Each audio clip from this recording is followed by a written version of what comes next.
Good evening, everybody. Waiting for the chat to settle in. Waiting for the stream to start. Looks good. Good evening. All right. So, it is currently July 28th, 2026, 6:12 in the evening. And as you have seen probably in all of the streams that I've put out so far, this stream is going to be of the same nature. It is the preparation for academic rigor and the establishment of the skills that are necessary for the skills that are necessary for acquiring knowledge and for handling insight and ideas most appropriately. With that being said, the copywork, as you see, is done in Gregg Anniversary Shorthand for the only purpose of acquiring greater skill and facility in that domain. The book that I am using as the source of my copywork is How to Take Smart Notes by Sonke Ahrens, and the text is a detailing and an advocacy for the use of the slipbox method, which was made famous by Niklas Luhmann, a German sociologist. I'm currently about halfway through the book on page 72. It's 100. The book itself is about 157 pages long, and I am currently on section 10, or I should say chapter 10, Read for Understanding.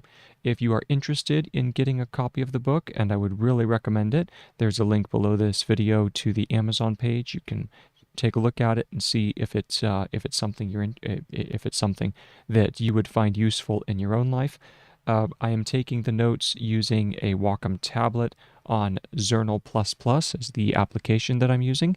If you are interested, there are links. All those links are down below. Also, the link to the website that I use for this video is also linked down below. You can see it's a word lookup website. And so let's go ahead and get into it, shall we? Pull up the chat here in case anyone pops in to say hello. Always on top. There we go. All right. So I'll put this here. And now let's go ahead and get started. So like I said, I'm currently on page number 73, actually. And let's see where we left off. We had just finished the paragraph with ending in before. And let me go ahead and start my next paragraph. So this is the second paragraph on page 73. Here we go. Drop a paragraph marker, and let's begin. The outcome of reading with a pen in the hand, the outcome of reading with a pen in the hand is not possible to anticipate. Is not possible to anticipate. Let's check that. And I know anticipate had a interesting form to it. Go over here to the website. Anticipate. So it is sep. Sep after the circle vowel. There's anticipate, okay? The outcome of reading with a pen in the hand is not possible to anticipate. Either is not possible to anticipate either. So we have either, like so. And here, too, comma. And here, comma, too. There we are. The idea is not to copy, which it's funny that I'm hand copying him saying this, but the ideas are still there. The idea is not to copy. So essentially, don't do what I'm doing right here. The idea is not to copy, but to have a meaningful dialogue with the texts we read. But to have a meaningful and then dialogue. Dialogue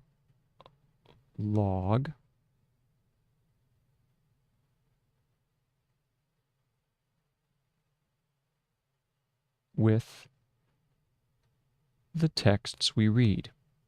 With the texts we read. There we go. And there is read. R-E-D. Very good. All right, so there is the paragraph. I'll read it quickly. It's a short one. And so we're going to start. Make sure we have the highlighter chosen, and I will simply highlight over each word as I'm saying it. The outcome of reading with a pen in the hand is not possible to anticipate either. And here, too, the idea is not to copy, but to, was that but to? Yeah, so I need to straighten that up just a bit. But to, there we go. But to have a meaningful dialogue, let me confirm that that is indeed dialogue.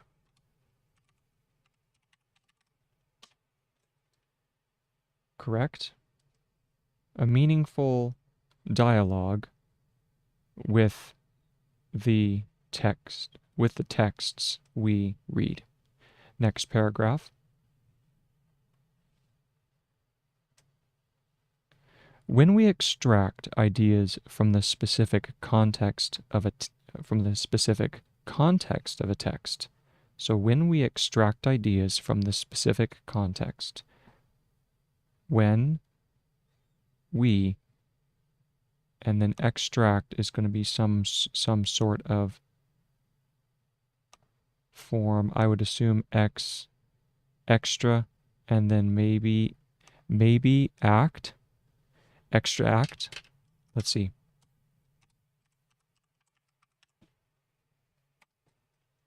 Just X and then the C vowel and then the K stroke. When we extract ideas from the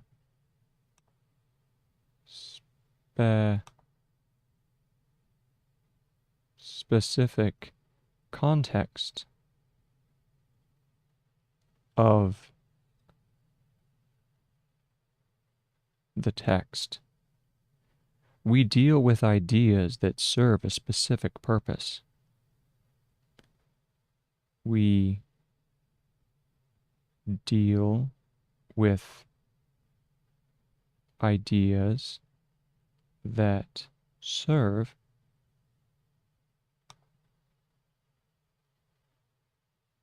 a specific purpose. And purpose is, I believe purpose is per. We take a look at that. Purpose. Here we go.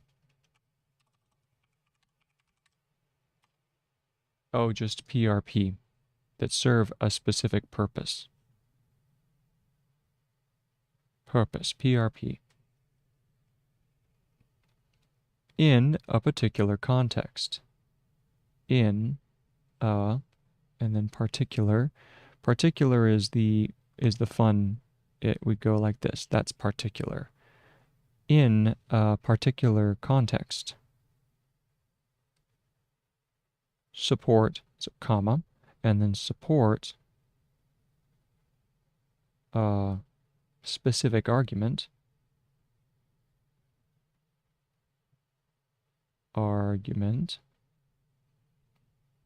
As part of a theory that isn't ours. As part of a theory that is not ours, or written in a language we wouldn't use, or written in a language we wouldn't use. There we go. I wanted to check. I know particular, but was it suspect? Support. I want to look up support. Ah, yes. Support is the disjointed S stroke. So it's not SP. It is ST. That's support. Superort. Supert. Supert is support. Support, so if we do this, this is support a specific argument as part of, and so on and so forth. Okay? As part of a language we wouldn't use. Period. This is why we have to translate them into our own language. This is why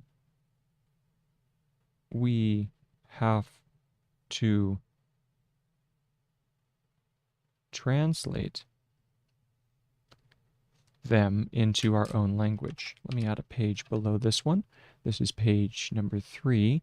So we do the little header, how to take smart notes, section number 10, page 3.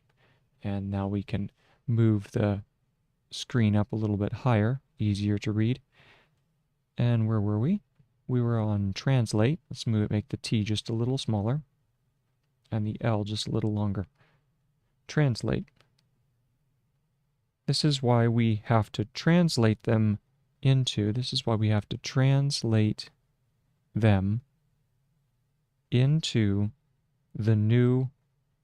into our own language, into our own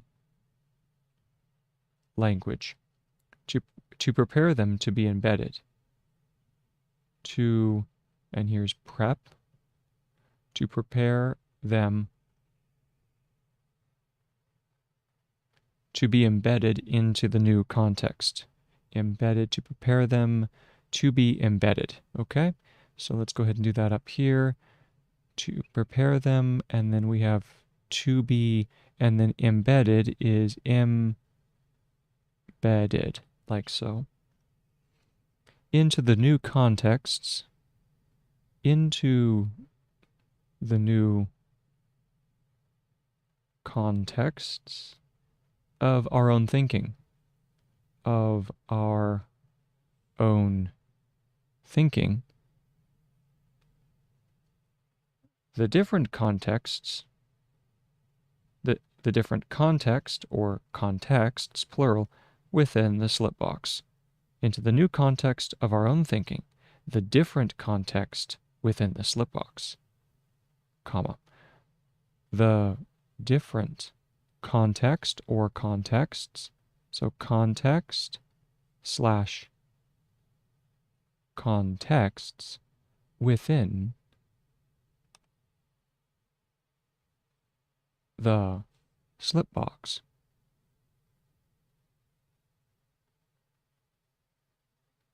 Like so.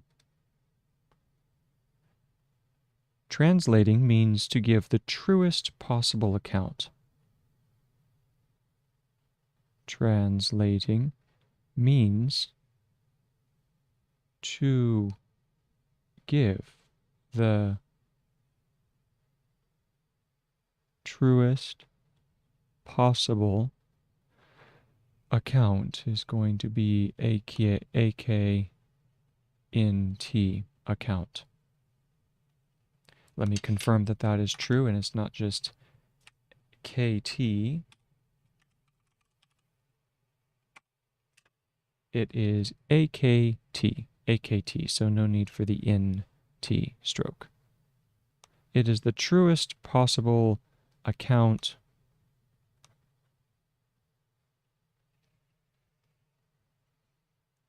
of the original work using different words. Of the original, original is, we go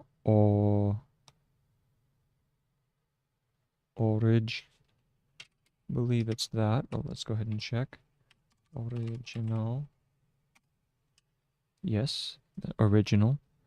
Of the original work using different words.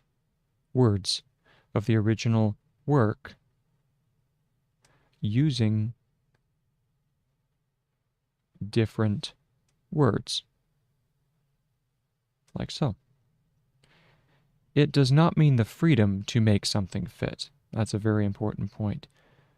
It does not mean the freedom. Let's see here. Freedom is going to be freedom. Let's confirm that that is the case. Freedom. Ah, the R goes on the backside of the turn. I should say the vowel goes on the backside after the R. So we go freedom, like so. Okay. It does not mean the freedom to make something fit. To, and then make something fit. To make something fit. Okay? And that's the end of the paragraph. So now we go back up to the upper portion, which is our paragraph marker. And it is right here. Now this one was the step, so we're down a little lower. I believe, oh, here it is. There it is, and we have the outcome. This is the outcome, so we were a little lower than that, and here's our line. This is when. Let's go ahead and check. When we extract ideas from specific text, from specific context, is it from the, right? From the specific context. So this should be the. From the. From the specific context of the text, we deal with ideas that serve a specific purpose in a particular context. In a particular context. That's a comma. This one is support. Yeah, support a specific argument as part of a theory that is not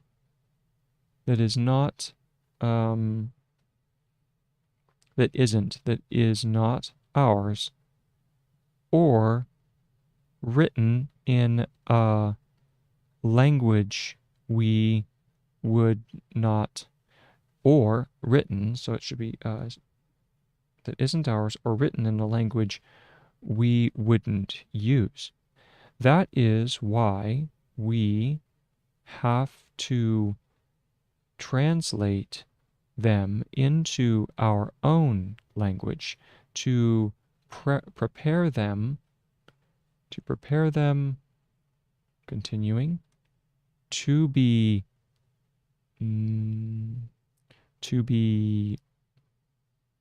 embedded into the new contexts of our own thinking, the different contexts or contexts within the slip box. Translating means to get the, now get or give, Translating means to give. So I did have that correct. To give the truest. Let me check truest, because true is just tr, and let's see what truest is. Okay, so we can't use that because that would just be tress, and that's not the form. So we'll delete that and put a new one in its place. This is truest. Okay, so this is truest possible account of the original work using different words. It does not mean the freedom to make something fit. Like I said before, that one's really important. So when you are attempting to build out the slip box, it has to be completely accurate language that you are framing these ideas in. Otherwise, essentially, you are creating your own hallucination, which is the problem with using AI. Is if you don't respect your source material enough, and you are more interested in meeting the current theory, then you will spin language, and you will spin facts in order to match your feelings, as one famous commentator puts it. Okay, let's go ahead and proceed.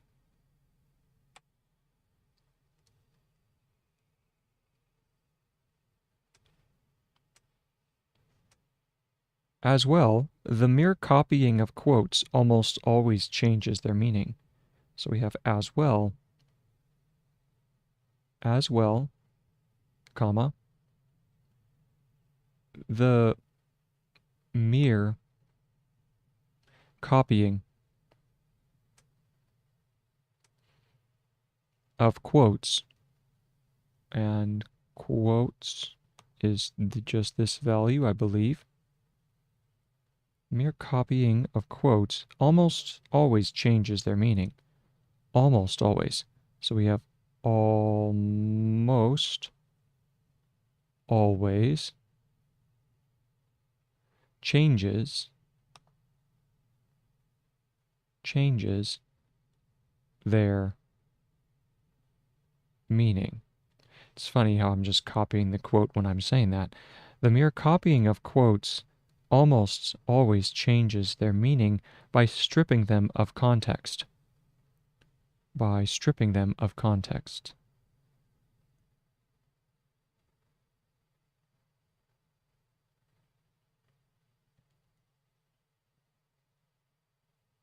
Okay? Even though the words aren't changed, comma, even though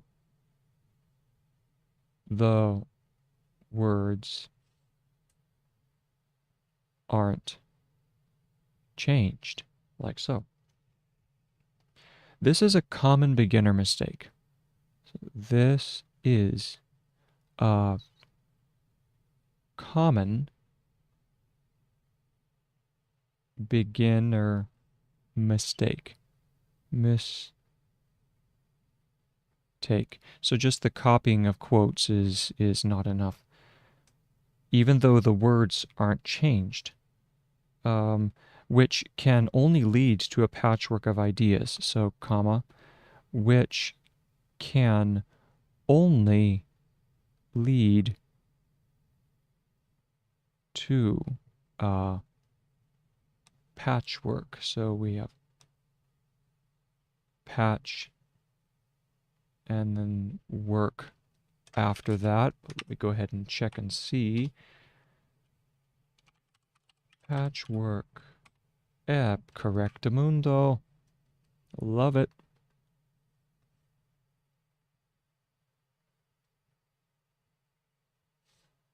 Of ideas, but never a coherent thought. Lots of my early papers were like that for sure, but never a coherent thought. But never, and then coherent, here is the interesting one. So we go, it's essentially cohere,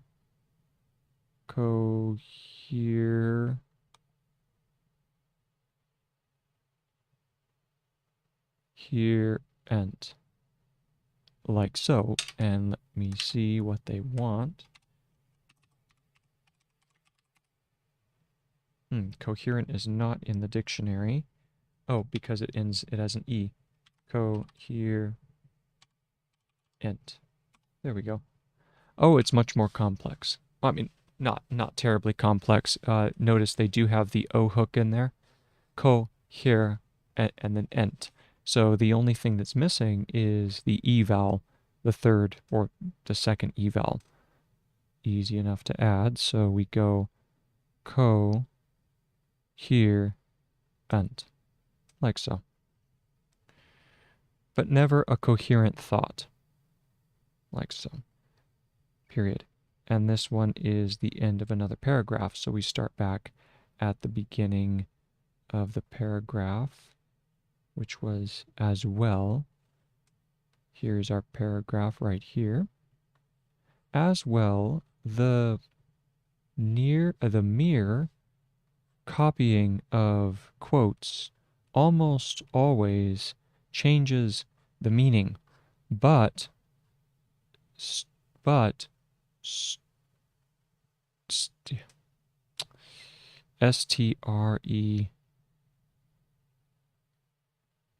stripping by stripping them of context, even though the words are not changed. This is a common beginner mistake, which can only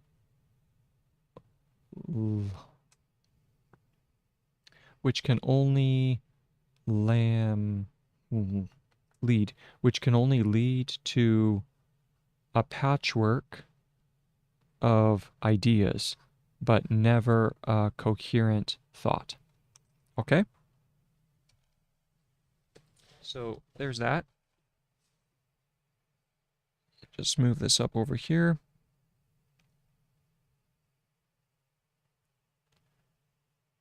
Move over to my...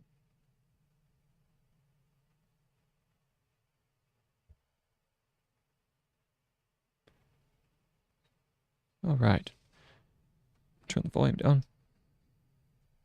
Okay, so moving on. While the literature notes will be stored within the reference system, so just keep on going.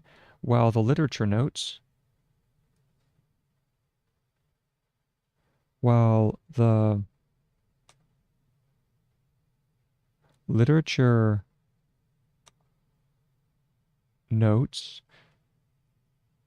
be stored within the reference system, will be stored within the reference system, together with the bibliographic details, together with the bibliographic, so bib, and then bibgraph. Bibliographic, I believe.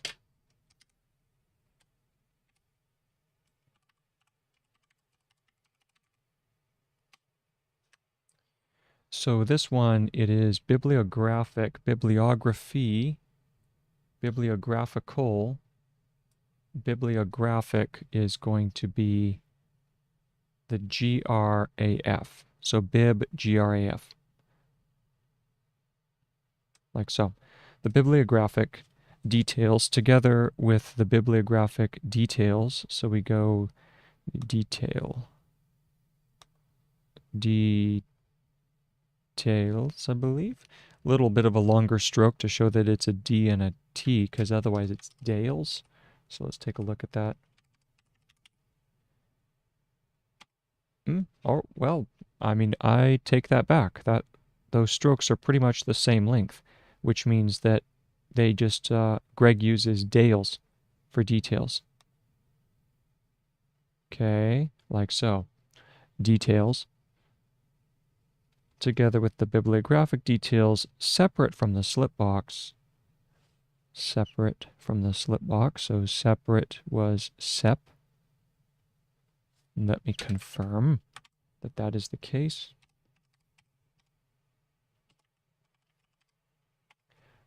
It requires the SEPR.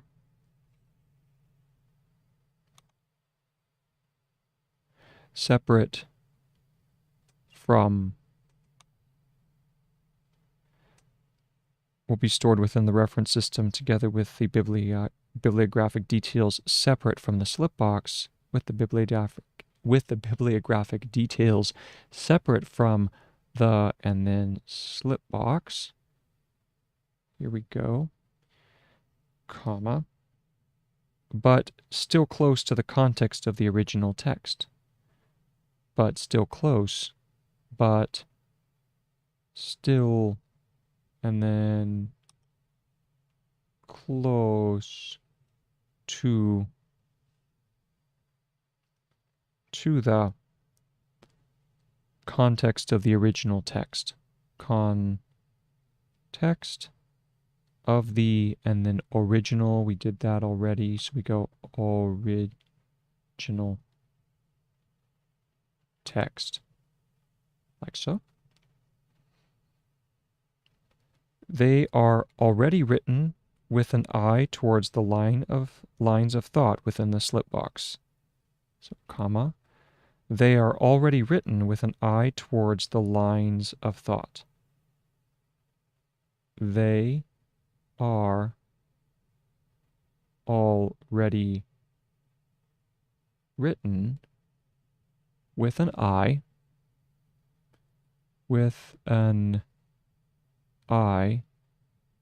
to the lines of thoughts. Lines of thoughts, that's key right there. Lines of thoughts that within the slip box. Within the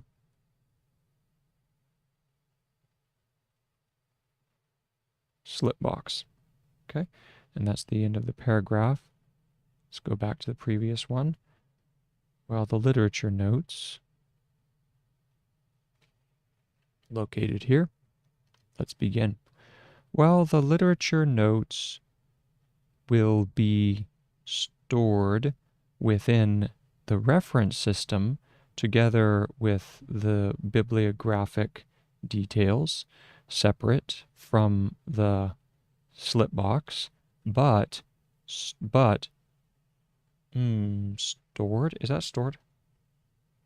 But still close to the context of the original text.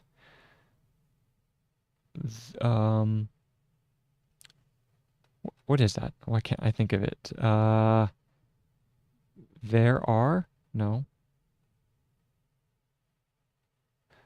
already written.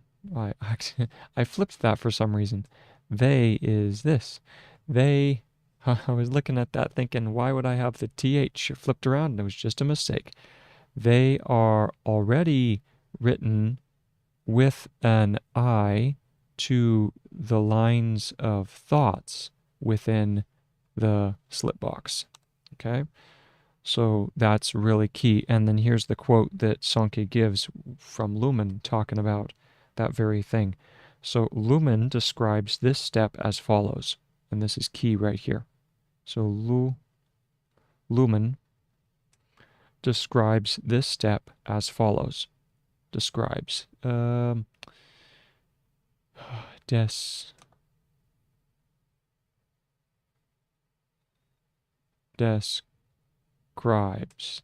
I think that's describe. Let's see.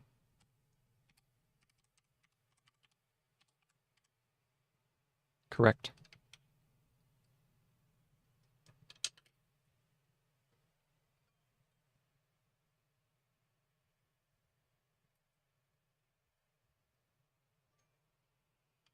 Okay.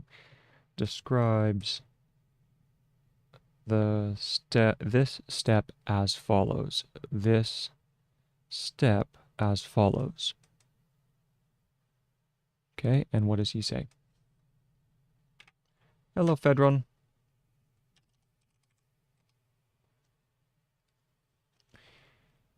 As follows.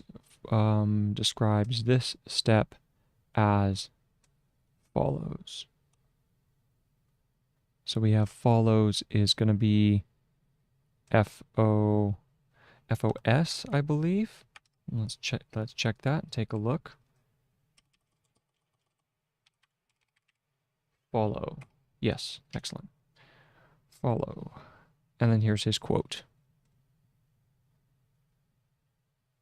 So that's our comma. And then quote lines here. I always have, this, so first of all, hold on, I'm going to say your chat is 10, 15 seconds behind video. Sorry. Or I should say it's, chat is 10 to 15 seconds ahead of the video. So if I'm ahead of video. So if it takes me a while to respond, then you'll know that's the reason, Fedron. So this language right here, this is English, but this is Gregg Anniversary Shorthand, okay? So what this system is taking normal speech and turning it into the phonetic variant, okay? So we have two ways that we can represent language. One of them is orthographic.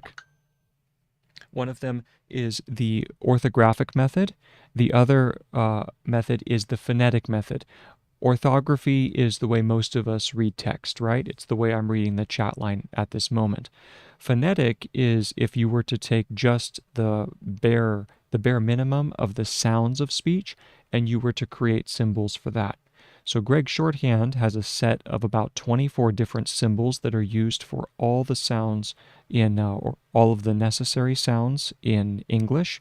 And then what it does is it further compresses them, similar to the way we do in texting, where we have a lot of acronyms and stuff like that. Gregg Shorthand does the same thing.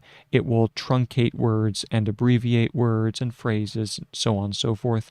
And then finally, the final element of Gregg is it uses what are called analogous word forms.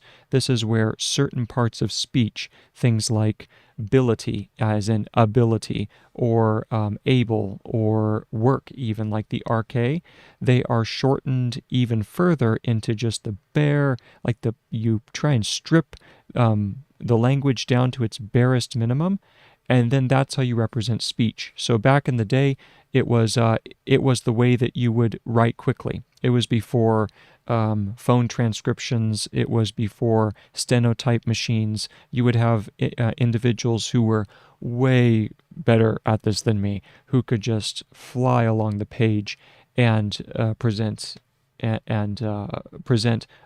written speech written down on the paper. So what I'm using it for is for academic purposes, and I am currently copying a text, How to Take Smart Notes by Sonke Ahrens. There's a link down below in the video, or in the description box, and I'm simply taking English and turning it into the phonetic Gregg variant for my own practice, to practice presenting to the page, and also to gain better facility. So it's almost like the mental equivalent of watching someone work out at the gym. So rather boring, I apologize, but hey, we all got to start somewhere, right? Small gains, small gains. So right now I am talking about Nicholas Luhmann, who was the guy who used the slipbox method, which is the Smart Notes. And so here we have, Luhmann describes this step as follows. And like I said, I am extremely slow, so I get it if you just pop in and want to see the oddity of someone learning. I know, it does look like Arabic, you're right. It does look very flowing. So Anyway, let's go ahead and continue. I always have a slip of paper at hand. So here we go. Oh, come on, there we go. I always have a slip of paper at hand. And that is comma, on which I note down the ideas of certain pages.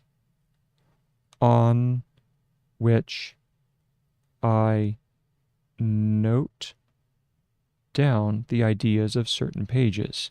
Note down the ideas of, and then certain, let me go ahead and start on a new line down here, of certain pages.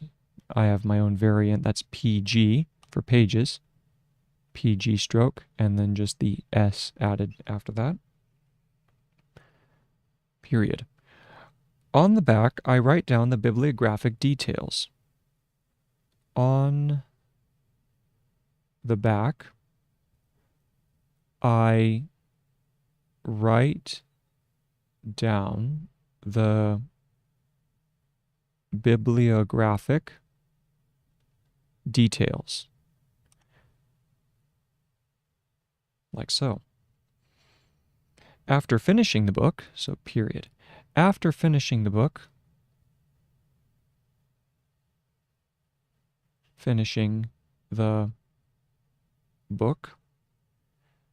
I go through my notes and think how these notes might be relevant. So, comma, I go through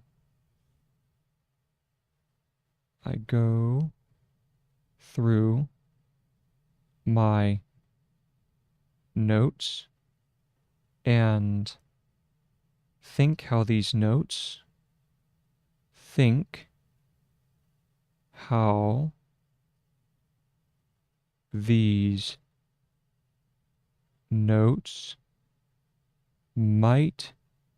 be relevant. That is relevant for already written notes in the slip box. For already written notes in the slip box. Okay? Period. It means that I always read with an I. It means that I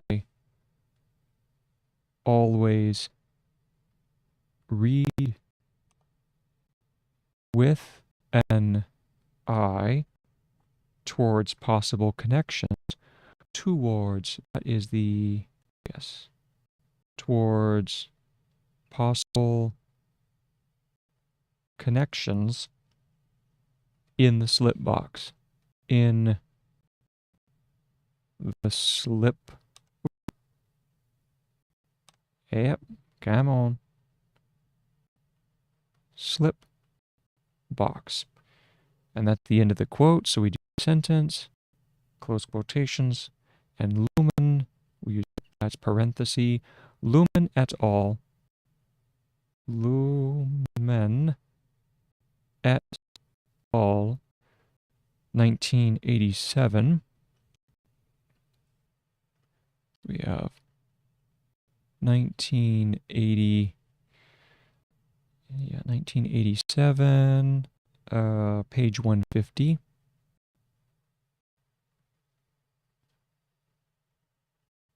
And then we close the parenthesis there, and that's the end of the paragraph. So now I go back, and I start at the last paragraph line and read through just for further training.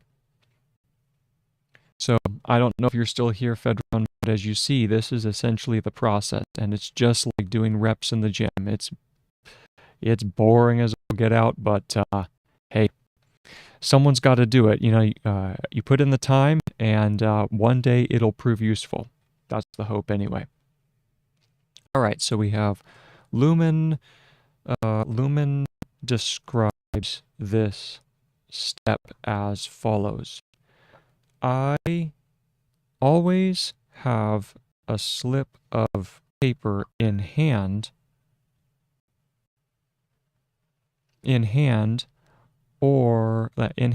or at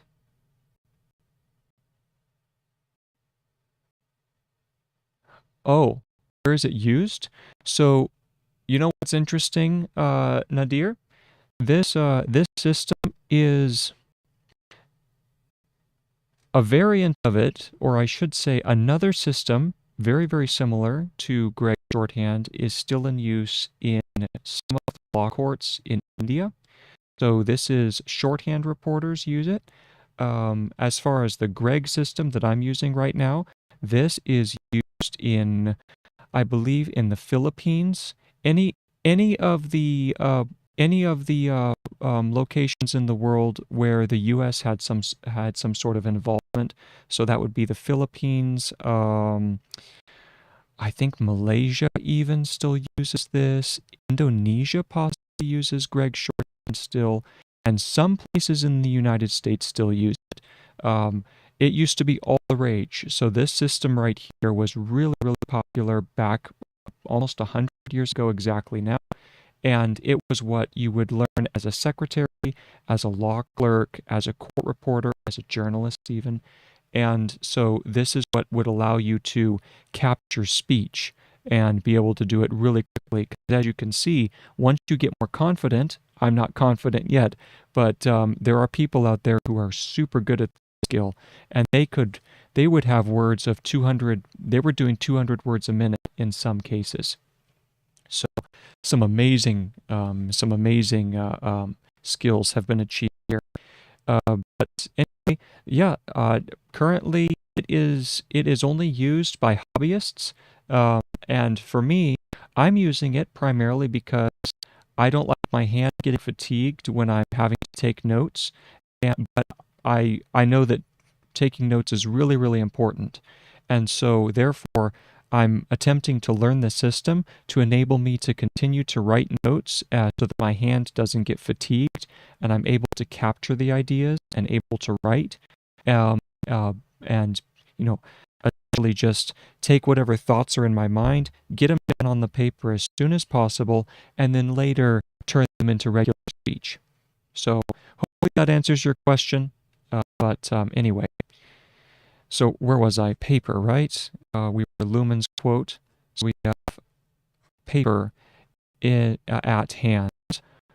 On it, I note down the ideas of is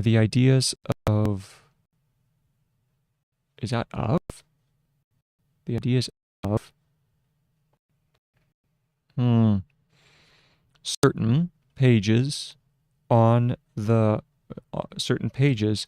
the back. I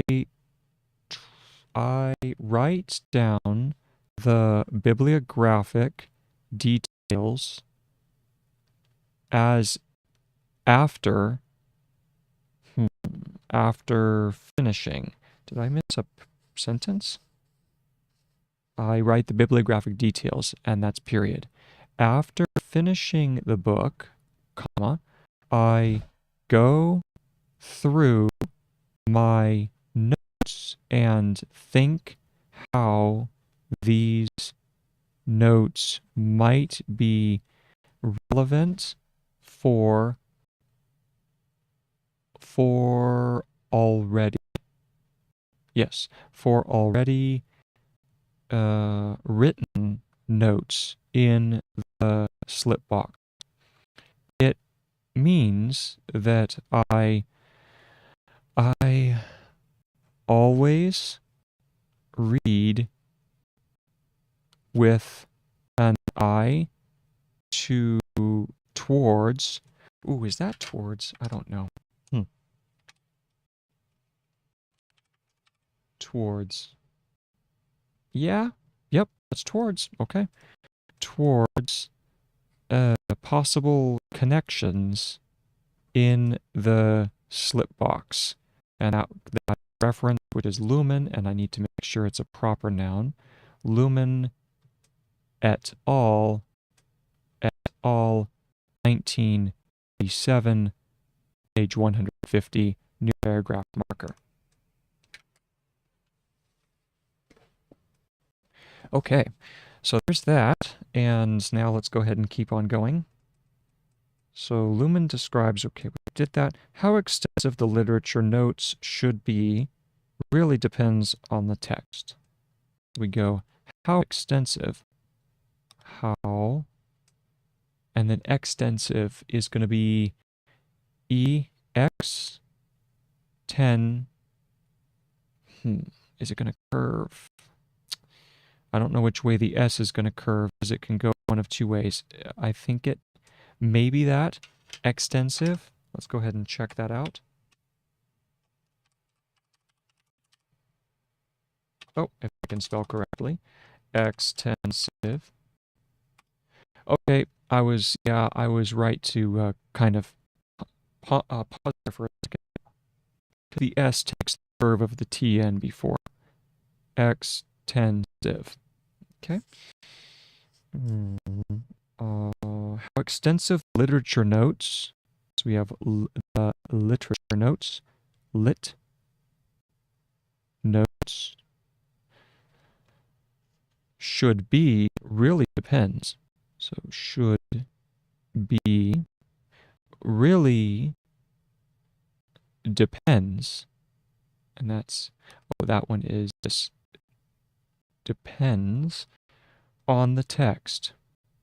On the text and what we need it for. And what we need it for. It also depends on our ability to be concise. It also depends on our ability to be concise. Let me go ahead and check and see if that is concise. Correctamundo. And that was a comma, not a sentence ender, not a period. Concise. Next page, now we're on page 74. And he continues, so to be concise, the complexities of the text and how difficult it is to understand. So we go and now complexity. Speaking of complex, this is complex, and then it might just be T, but let's take a look at that. Go over here, search in the bar, complexity. Beautiful. That's exactly what it is. The L can afford to be just a little longer. That's one of my errors that I'm trying to correct, is the L stroke needs to be just a bit longer, and then that's complexity, like so. Of the text and how difficult it is to understand. And how difficult, diffic. This is difficult, I believe, is that? That would be diffic. Correct. And how difficult it is to understand. It is to understand. As literature notes are also a tool for understanding, as literature notes are also a tool for understanding, and grasping the text, and grasping the text, comma. More elaborate notes make sense in more challenging cases. More elaborate notes make more sense in more challenging cases. Comma. While in easier cases, so it's actually a comma, not a period. While in easier,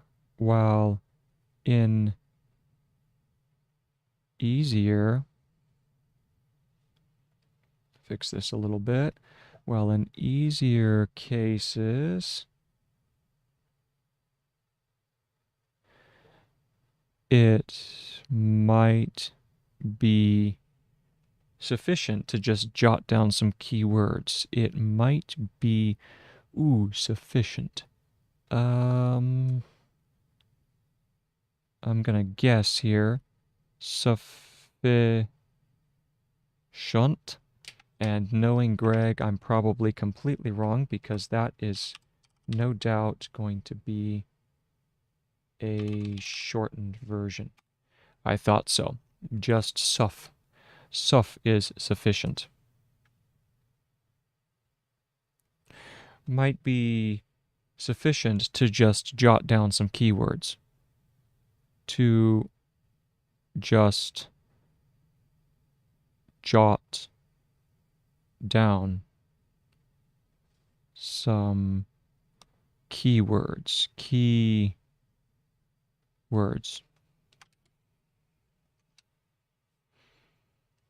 And that's the end of a sentence. Then Lumen certainly being on the outer spectrum of expertise. Lumen certainly being on the outer spectrum of expertise. So his name, we have Lumen, comma, certainly, so certainly being on the outer spectrum, and I need to add another page below this so I can move the text up. So this is how to take smart notes, giving it the header, how to take smart notes, section 10, page 4. Going back over here.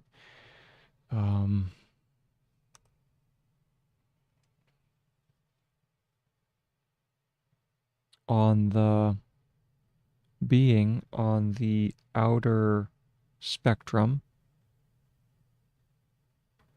outer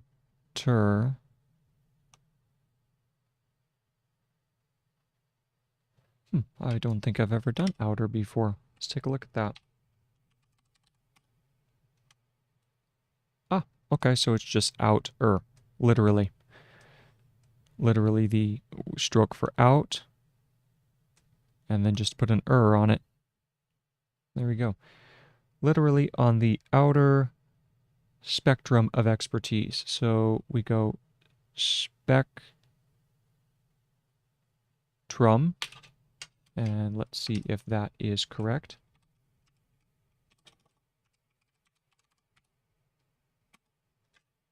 Not quite.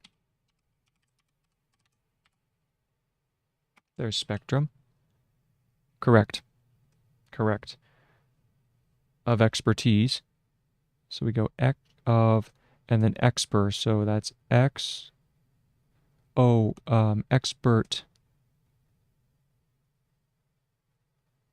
Expertise. Contented himself. So this is contented.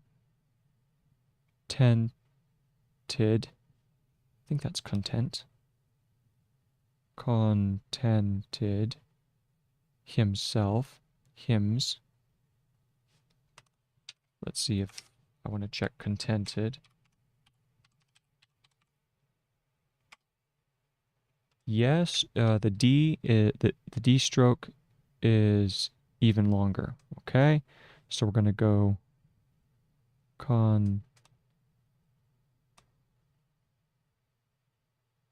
contented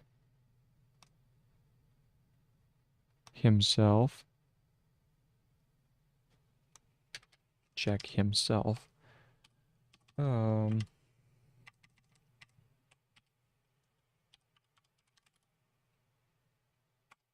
A single, that would be just a single S is all that's necessary. And then the H. Contented himself with pretty short notes. With pretty short notes. And was still able to turn them into valuable slipbox notes. And was still able to turn them into valuable slipbox notes. So valuable, that's valuable.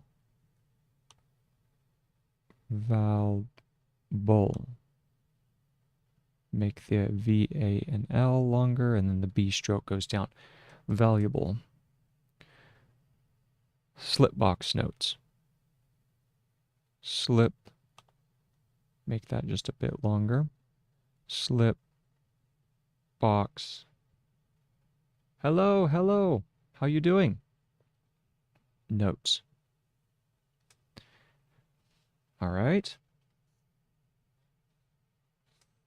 Without distorting the meaning of the original texts, which is really important. So we go without distorting, distort. I don't think I've ever done that word before. I'm going to guess this is going to be distort.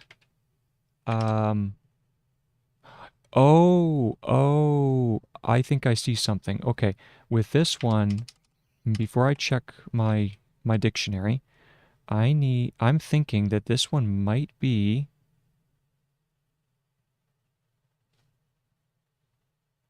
dist, and then ort. Let's see if that's distort. Distort. Nope, it's even much easier. Much easier. All you do is you do dis and then double T. So you go dis, double T, like that. Which makes sense. That's like distinguish and distort. They're kind of in the same family. Without distorting. Hello.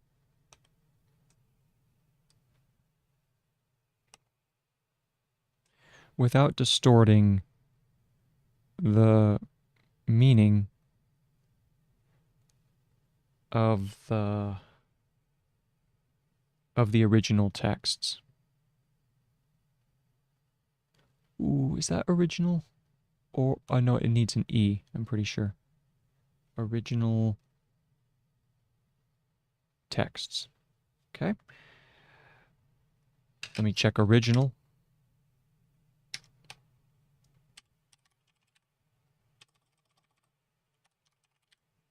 All right, so let's go back over to the dictionary. Dictionary. And we need to check original. Close enough. Close enough.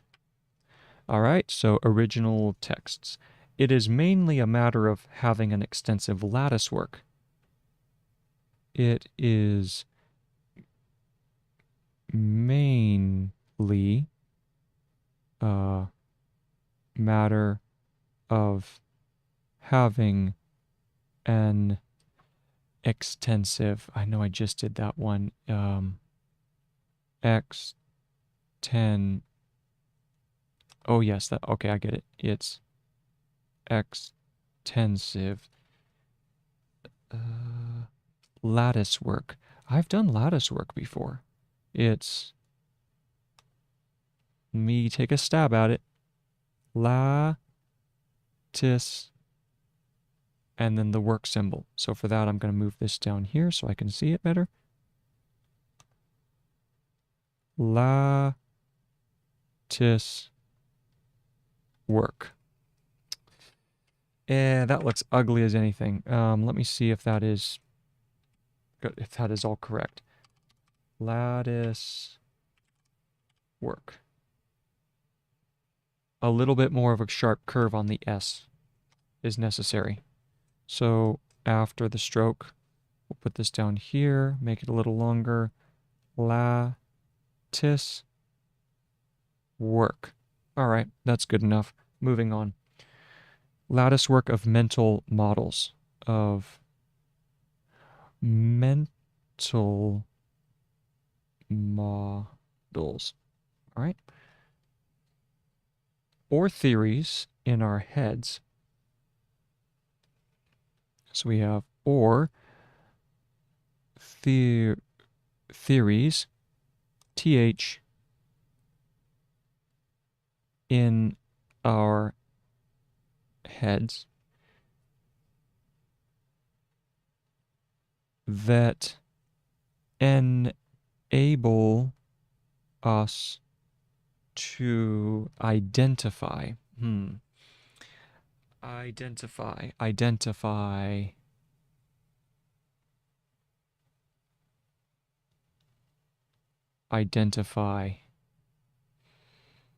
To identify.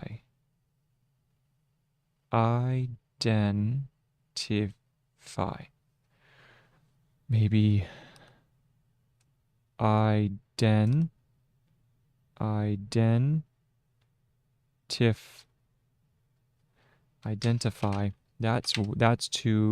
That's too complex. I can see that. Just identif is all that's needed. So we go over here and we go identif for identify. Help that enable us to identify and describe the main. Identify and describe the main ideas quickly. And that is, the reference there is Confiter Rickheit and Siekels-Schmidt. Rickheit. So that's R. Rickheit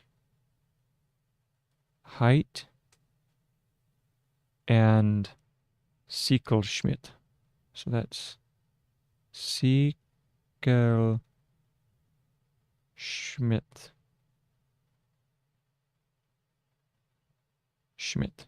Okay, the two researchers, 1999. 1999. Close parenthesis and close question mark. All right. Whenever we explore, and that's the end of the paragraph, so now we'll go back and check it. Check something here quickly, though.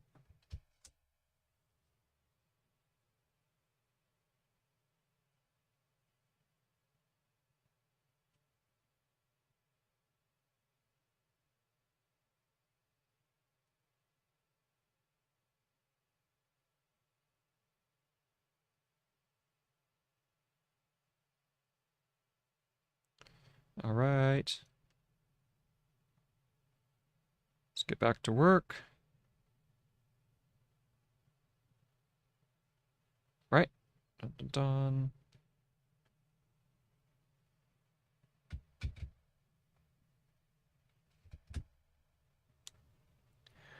Okay. Oh yeah, 1999.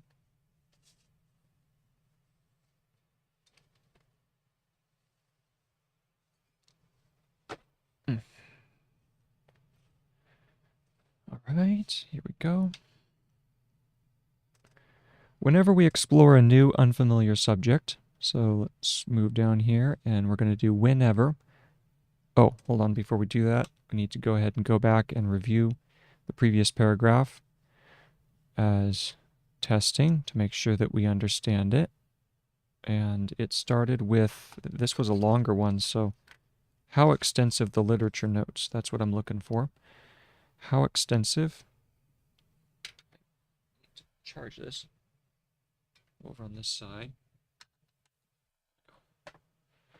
Okay, so how extensive, let's go ahead and review this. Where is my paragraph marker? How extensive, how extensive. Looking, this is while. Bada boom, bada bang. Where is how? How?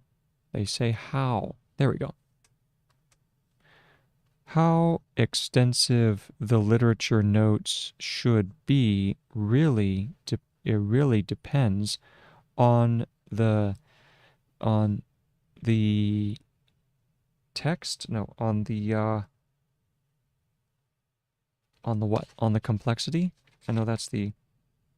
Really depends on the text. That's right. Here, put this here. On the text and what we need it for. It also depends on our ability to be concise. The what is that? What word is that?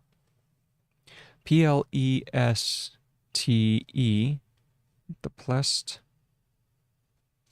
the complexity. That's right, that's complexity. The complexity of the text and how difficult it is to understand. As literature notes are, move this over here, as literature notes are always a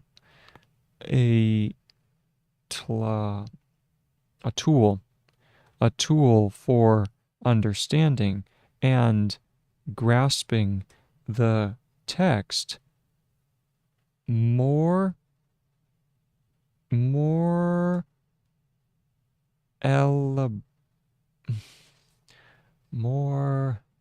something eligible.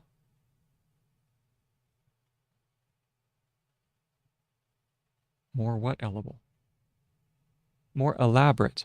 Oh, blast it. More elaborate notes. Yeah, elaborate notes make more sense. In more challenging cases, while in easier cases it might be sufficient to just jot down some keywords. Lumen certainly, so lumen, comma, certainly being on the outer what is that?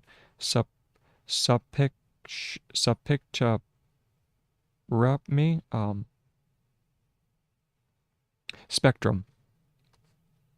Outer spectrum of expertise contented himself with pretty short notes and was still able to turn them into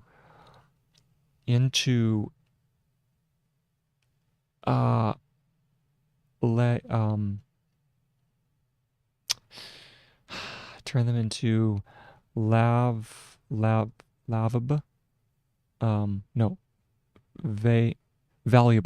valuable slipbox notes without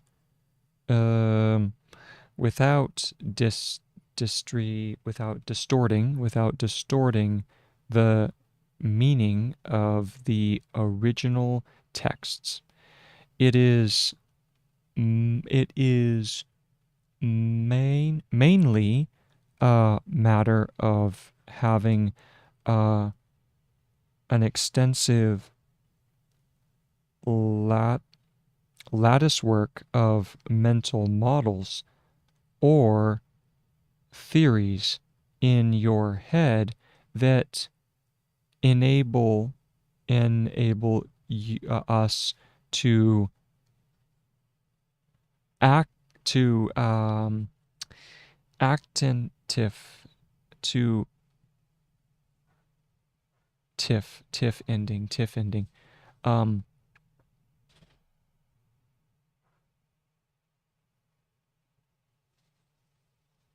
what is that? To identify and discover and describe the main ideas quickly, and quickly requires a line underneath. And this is, the reference here is Confiteur, and then his name, what was that? Rickheit.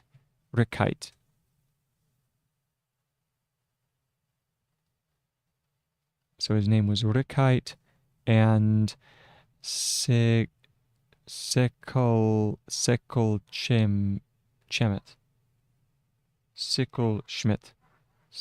Schmidt. And yeah, so let's fix that. Sickelschmidt.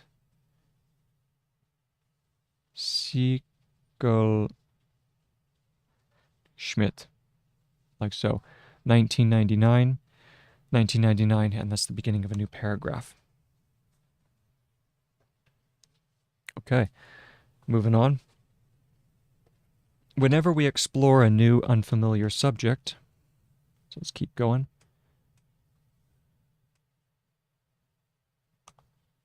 Whenever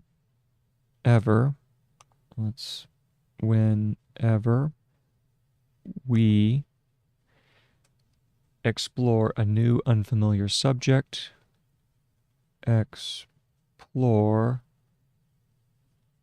a new, let's see what explore is. Have to add the R afterwards. Let's keep going.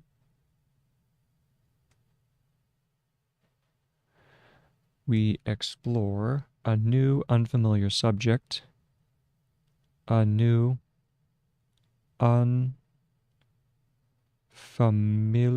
familiar.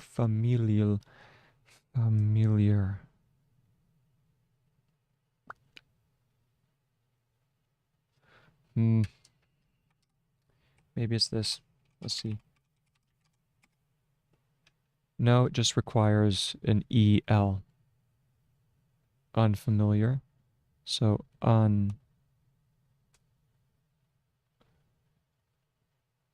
unfamiliar subject. Subject I've done before. This one is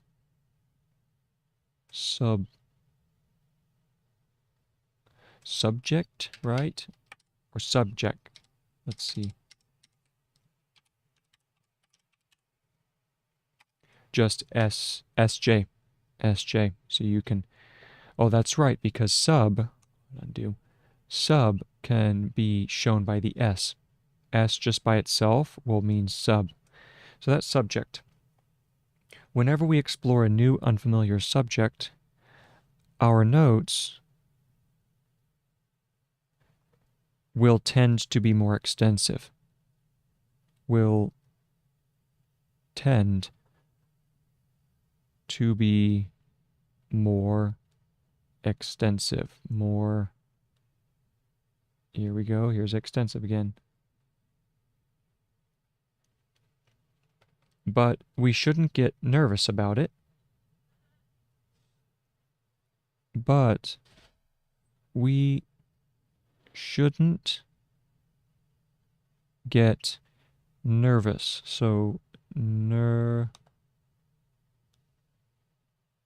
nervous about it,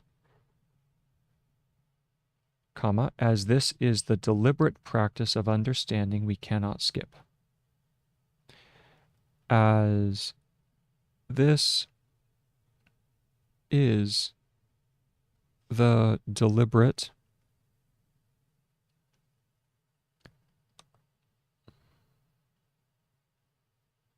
I think that's it. Deliberate. Let's check it. As this is the deliberate practice. Yep.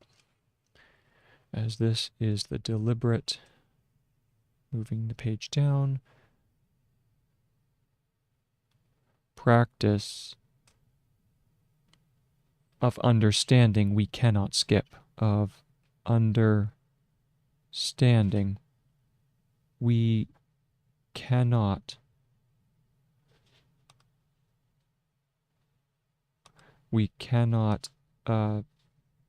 skip. Sometimes sometimes it is necessary to slowly work your way. Sometimes it is necessary to slowly work our way. Sometimes it is necessary to work our way slowly through a text, through a difficult text, through a difficult text, and sometimes it is enough to reduce a whole book to a single sentence. And sometimes it is enough to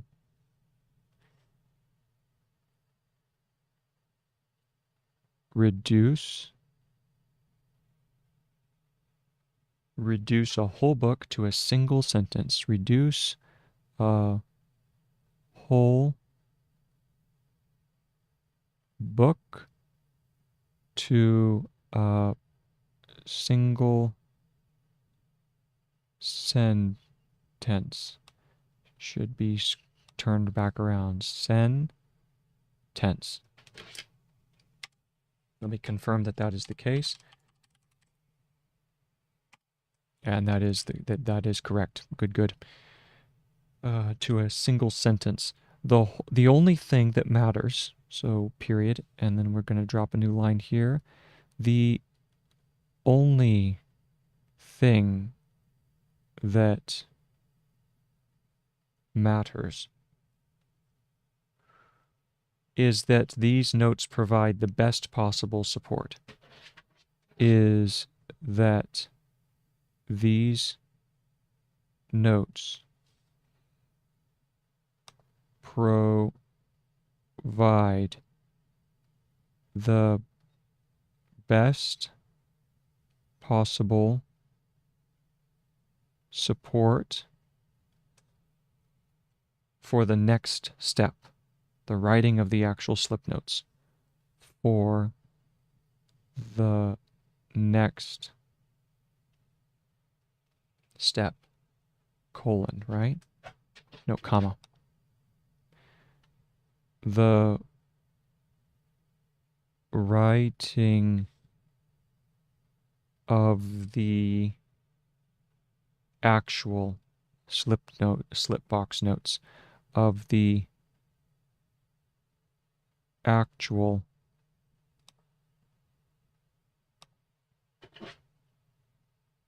slip box notes. And what is most helpful is to reflect on the frame.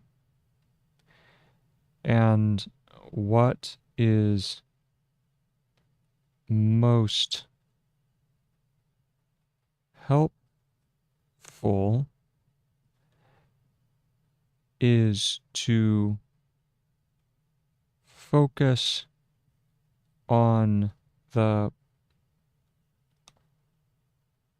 frame. Frame. It's just FR and then the A. That's what I'm messing up. So let's get rid of this and try it again. FR on the frame, comma, theoretical background, and this is a place where we would use the disjointed K at the end. So it would be theory, and then a disjointed K gives us theoretical. Check that out and see if that's true. Theoretical. That's theorem. Theoretic. And theoretical. Now we can check that with tickle. And, oh, it's a circle. Okay.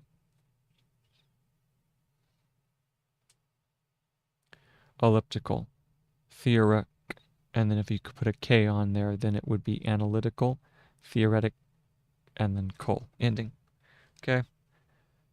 So let's go ahead and leave that there, and I'm going to add that to the dictionary.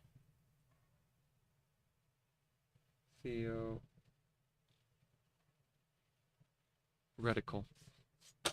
Theoretical, okay? Theoretical. And what is most helpful is to reflect on the frame, theoretical background, theoretical background,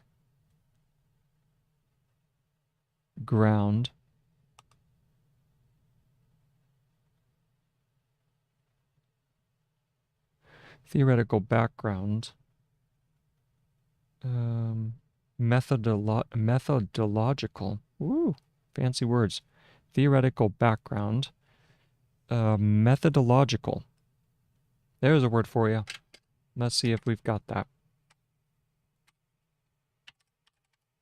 Methodological. Not there. Method. So we have to do method logical. There is methodology, and we need method. So we are going to do method, at least that much, and then we have to do logical.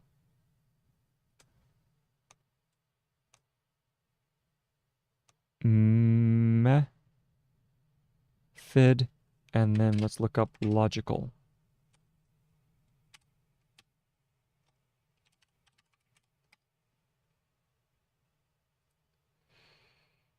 Illogical, chronological, psychological, methodcal, methodological. Well, that would be methodical. Methodological, methodologic,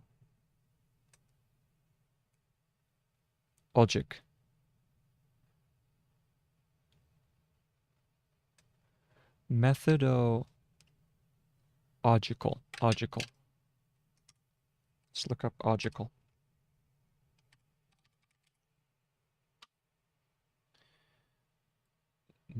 Pedagogical, methodological.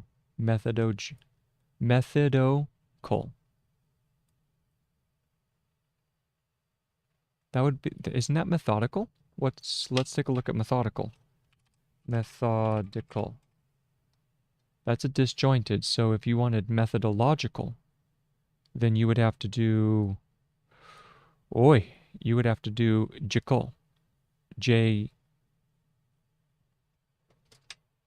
Methodological. Methodological. Blast it. What would that be? What would that be?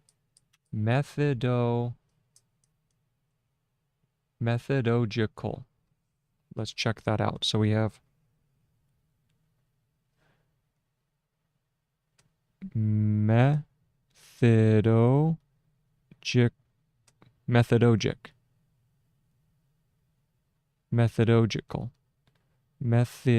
Methodological. Maybe that one. If we go methodological. logical. Methodological. There we go. So that keeps it from being methodical. Methodological. So I need to add that to the lineup as well.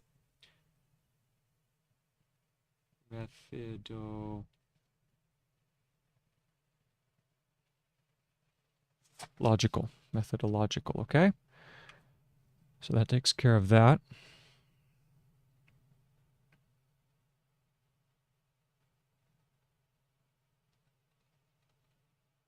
Methodological approach. APR approach.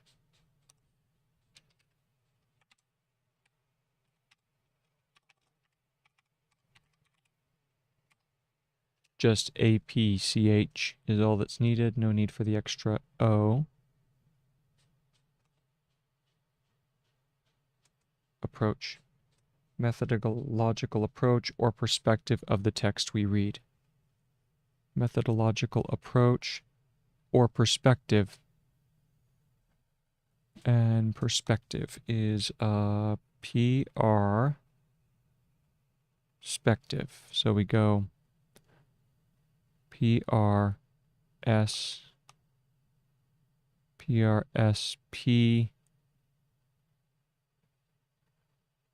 perspective. It's a little too much. I think it might just be perspec. Let's see. Perspec.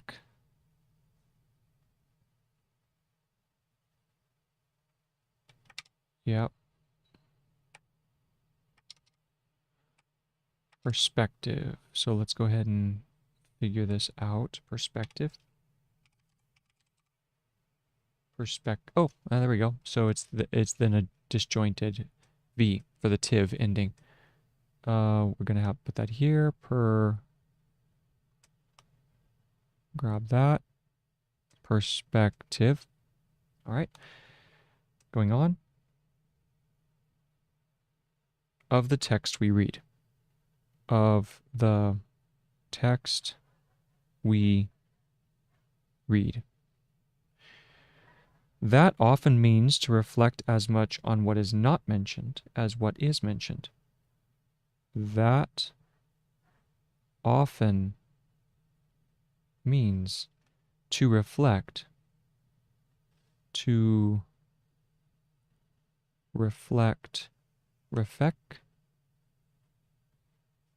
check that out.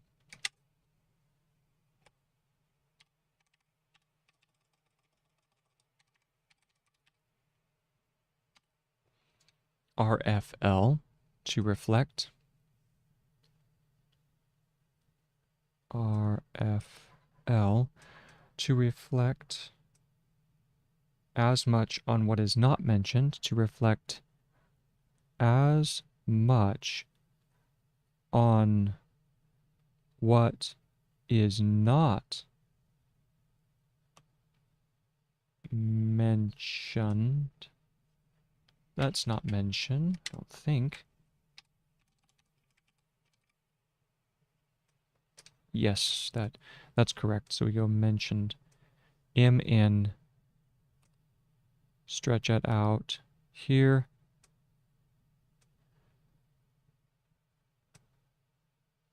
This often means to reflect as much on what is not as what is not mentioned as what is mentioned. As what is mentioned. Mentioned. Period. End of paragraph. Go back up through and we find out the last line, which is going to be, where you at, old boy? Whenever we explore. Looking, that was 1999, so it's right here. Paragraph marking, there it is. Whenever we explore a new unfamiliar subject, our notes will tend tend to be more extensive, but we should not get nervous about it. Active as this is the deliberate practice of understanding. We cannot as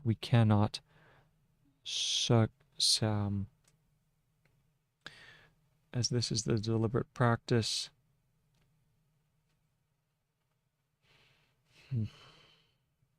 We cannot skip. Okay. Sometimes it is necessary to work our way slowly through difficult text, and sometimes it is enough to reduce a whole book to one single sentence. The only thing that matters is these notes provide the best possible support. Oh, that's not support. Support is superort, which is backwards ST, I believe.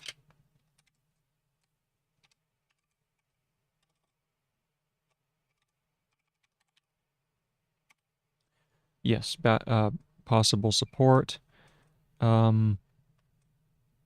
for the next step, the writing of the actual slipbox notes. And what is most helpful is to focus on the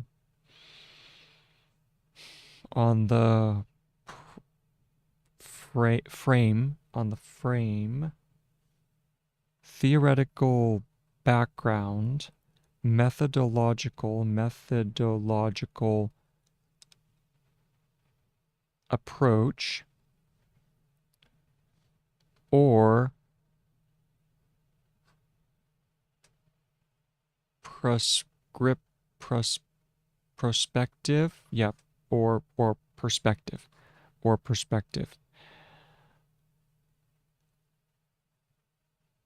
of the of the text we read. That often means to reflect. That's not reflect. That often means to reflect as much. That's not reflect. That would be that's RPL. So reflect is RFL. Correct?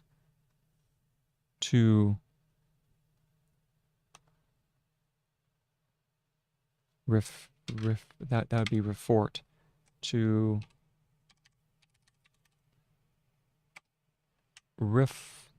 it curves in a little bit more. That's what it is. To reflect. So we go RFL. To reflect as much on what is not mentioned as what is mentioned. And that's it. Moving on, we have this. Taking literature notes this way is very different. Taking literature notes is very different from the way literature notes are taken by most students. Taking literature notes this way, taking literature notes this way is very different,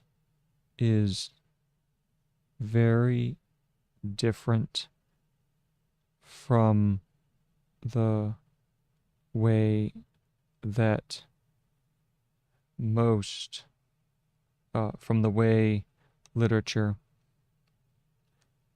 is very different from the way literature, from the way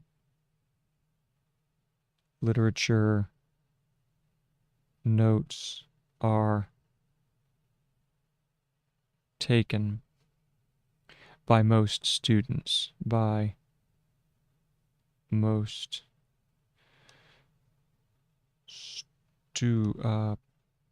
students. That's not. What is students? It's been a while since I've done that one. That's funny. Yep, it does. It's a student. Take a small break there. Students. Which is either not systematic enough or overly systematic. So, comma. Which is either not systematic enough, either not systematic enough, or overly systematic.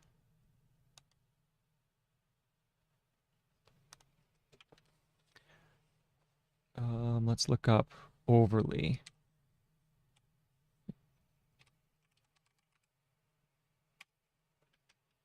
Oh, that would be underly. Overly is this guy. Overly systematic.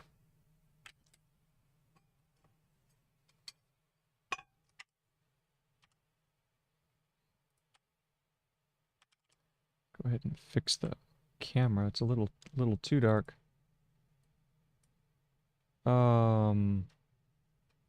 Let's increase the gain just a little bit here. Oh, there we go. It's a little better. All right, let's continue. Proceed.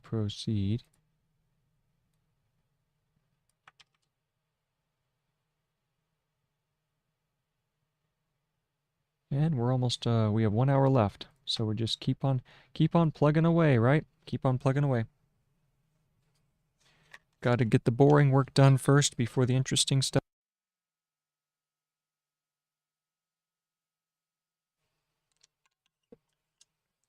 Okay. And it's better to pour all this in now while I have the time, because I have at least another week before I really have to dig in, and so good to just pour into this system here. Or overly systematic. Let's go ahead and check systematic. Correct. Systematic.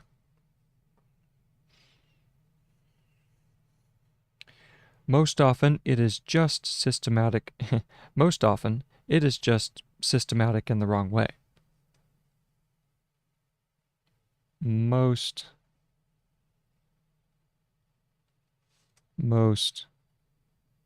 often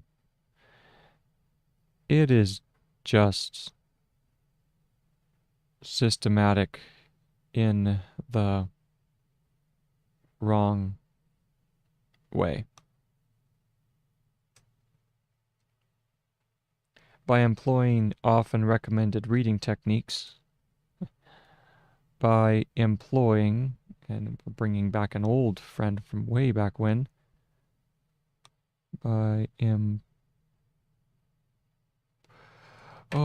employ, that's I think that's just IMPL. Yeah, it's just MPL.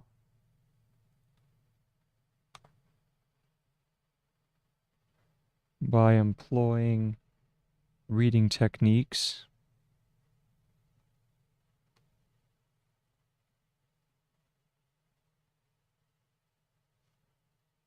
like SQ3R,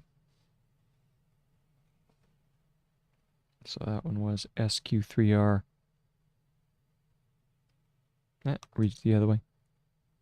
SQ3R. SQ3R or SQ4R or SQ4R.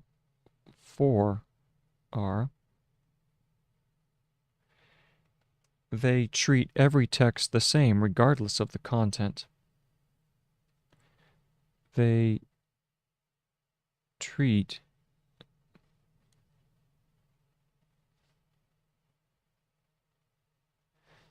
every text the same regardless, and regardless is just R, because that isn't it just regard and then less under it, LS, because I think regard is just RE.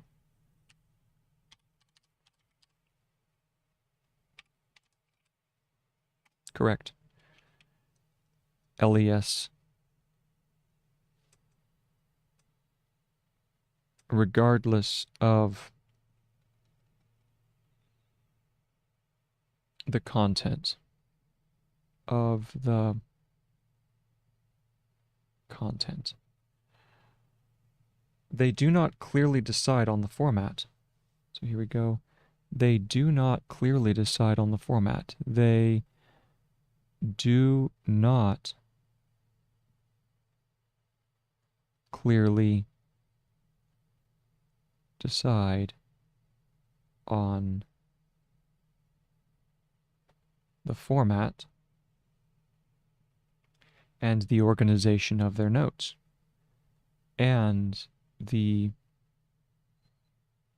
organization of their notes.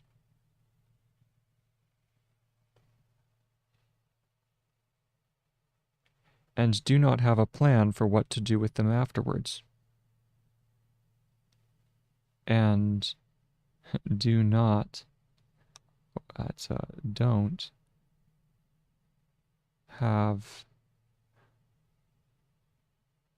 a plan for what to do with them afterwards. Let's look up afterward.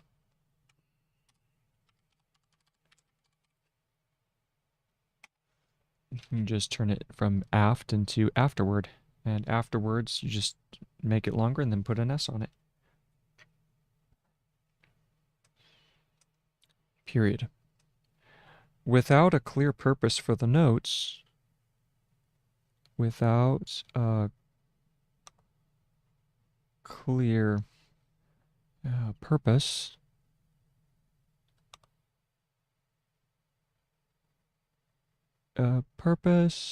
I messed that up last time. What is that? Because it's not prep.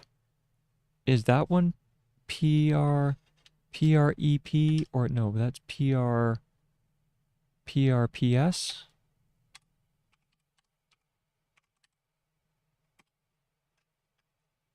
Nope, just leave the E off. Okay.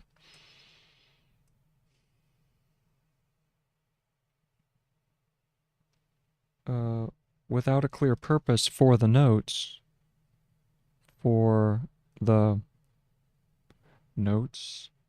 taking them will feel more like a chore than an important step. For the notes, taking them will feel like a chore than an important step. Then an important step within a bigger picture. within a bigger picture. Sometimes long excerpts are written with good intentions. Sometimes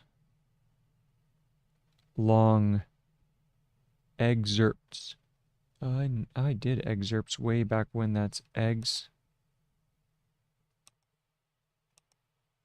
Excerpts. Let's see if that's something similar. Excerpt.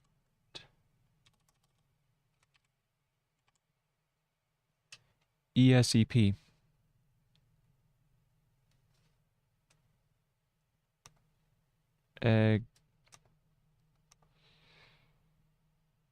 Excerpts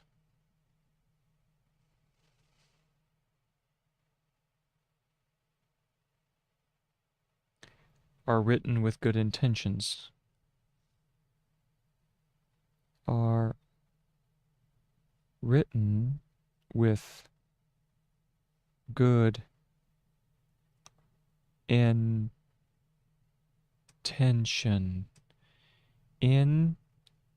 N10, so this one would be intention.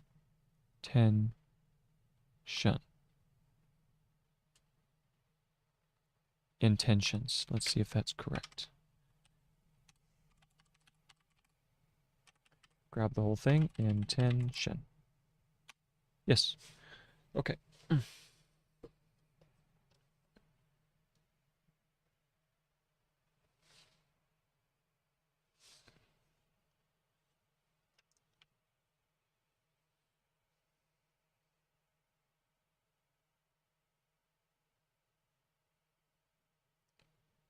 But that is not sustainable. I've done that before. Comma, but that is not sustainable. So we did intentions. But that is not, and then sustainable is sustainable.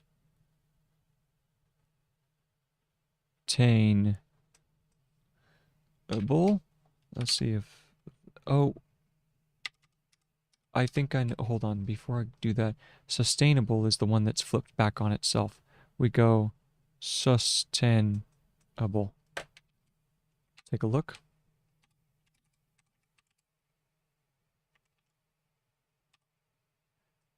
Correct, that's sustainable. Can be a little bit smaller. Sustainable.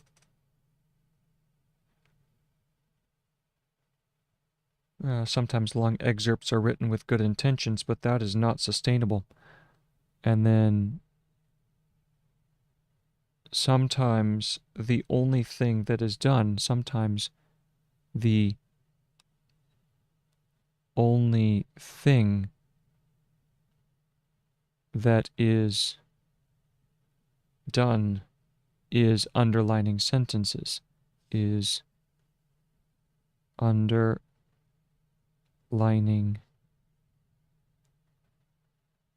sentences and making some comments in the margins of a book, and making some, let's add another page below this. This is page 5, so we need to go how to take smart notes, page 5. Oh, this is section 10, page 5. Okay, underlining and making some, and then comments. Comments, so that's comments.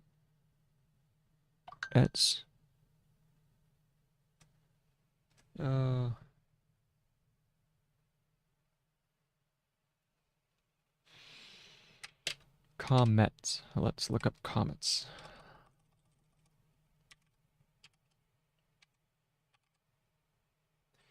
Comment.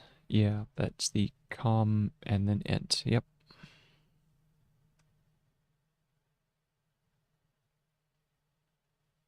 Making some comments in the margins of a book. In the margins of a book. Which is almost like taking no notes at all, as he said before. Which is almost like taking no notes at all. And more often than not, reading is not accompanied by taking notes. And more often than not, reading is not accompanied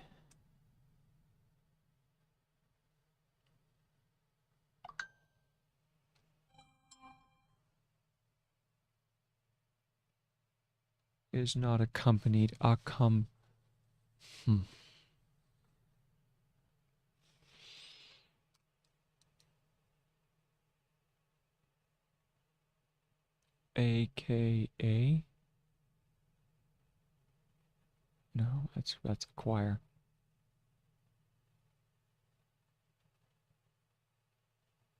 Oh, I got it. I see it.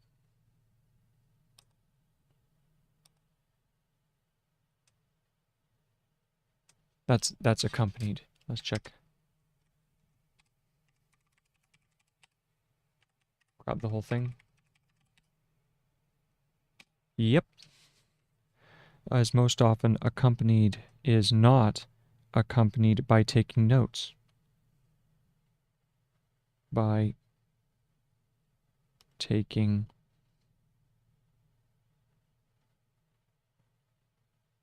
notes, which is, in terms of writing, wow, this is painful. By taking notes, which is in terms of writing, which is in terms of writing, almost as valuable as not having read at all. Oh my, whoa, almost as valuable as not having read at all. Oof, that's tough. That hurts.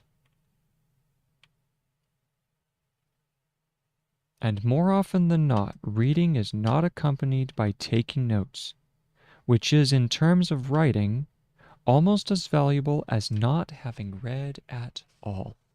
If you don't leave a record of where you've read, it's as if you've never read at all. Whoa! Whoa! Imagine that. Imagine that. Think about everything, when I think about everything that I've read over the years, all the books that I've read, Sonke Ahrens is correct. In the grand scheme of things, it is as if I had never read the books before. Right? Because, yes, you have a memory of it, and you try and recall it to the best of your ability, but you're not capturing the ideas, and they're not useful to you. Oh, the more I read this, the more convicting this is. The more convicting this book is.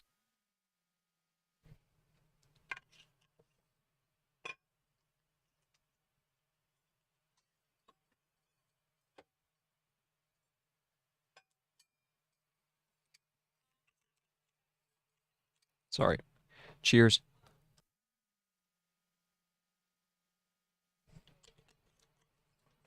Okay, now let's go back and read through that paragraph again. once again, you've got to get this book. This book, if you purport to be a writer, to be an academic, to be anyone who's interested in doing anything valuable in writing, this book, How to Take Smart Notes, is just it pulls no punches. It will convict you and make you want to completely reframe the way that you think about writing. There's a link below if you want. You can go to straight to Amazon if you want. But if you want to figure out how to write effectively, oh man, this is just incredible. All right. Anyway, taking literature notes this way is very different from the way literature notes are taken by most students, which is either in systematic, which is not systematic enough, or overly systematic. More often, it is just systematic in the wrong way. But Maple MPL, what is that? But what? More important, that's right. But importantly, reading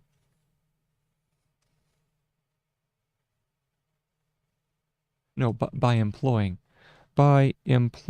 reading techniques like SQ3R or SQ4R, they treat every text the same, regardless of the the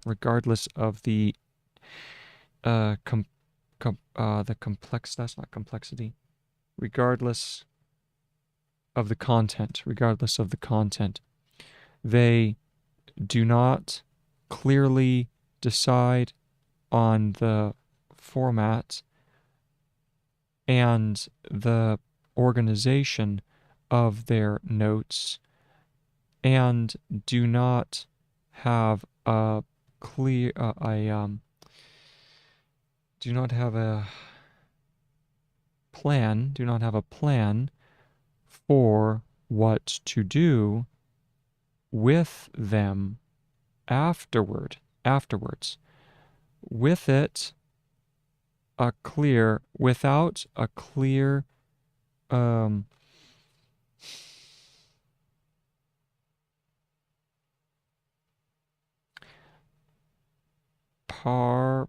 purpose for the notes, taking them will feel like a chore.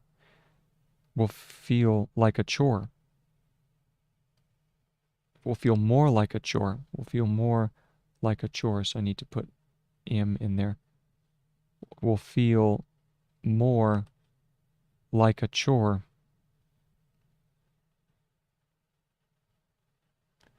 Yep. Like a chore, then what? An important step within a bigger pack picture. I know that's the way it's been for me, taking notes, because then I'd never really use them after the fact. They would just sit there. Yeah, wow. Sometimes long excerpts are written with good intentions, but that is not sustainable.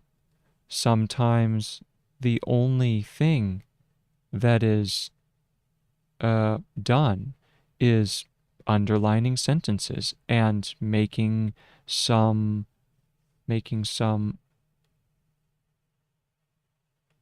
comments in the margins of a book, which is almost like taking no notes at all. And more often than not, read, and more often than not, reading is not accompanied by taking notes, by not taking notes, by take, what is it, is not accompanied by taking notes, which is, in terms of writing, almost as valuable as not having read at all. Boom. Oh, man. Okay. I want to start taking notes. I want to start taking notes. I tell you, I want to start taking notes. I'm sorry. I'm sorry, Sonke. I'm sorry, Sonke Ahrens.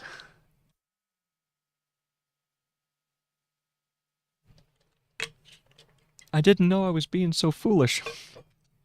Oi. You, please, please, for the love of writing, get this book. Get this book. If anyone hears this, just go out there, get this book, How to Take Smart Notes by Sonke Ahrens. It's going to change the way that you think about how to study, how to take notes. It's just, oh, it gets you. It gets you right here. All right, let's continue though. Because right now, yes, it's important to learn how to take smart notes, but it's also important to go through this tired drudgery of learning how to use shorthand so that I can take more notes more effectively, and so on and so forth. It's all part of the training. But with the slip box,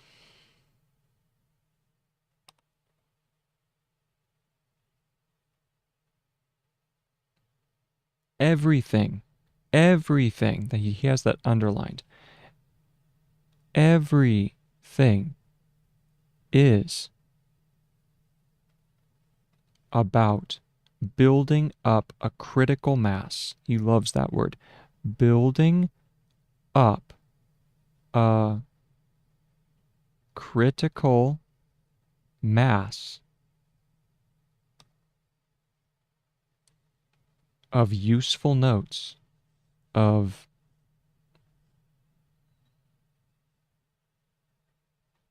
useful notes, which gives us a clear idea of how to read, which gives us a clear idea of how to read and how to take literature notes and how to take literature notes. That was so short, I'm not even going to worry about reading that paragraph back again. Let's keep on going. Well, actually, I'll go quickly so in case anyone didn't catch that. So we have paragraph, but with the slip box, everything is about building up a critical mass of useful notes, which gives us a clear idea of how to read and how to take literature notes. Next paragraph.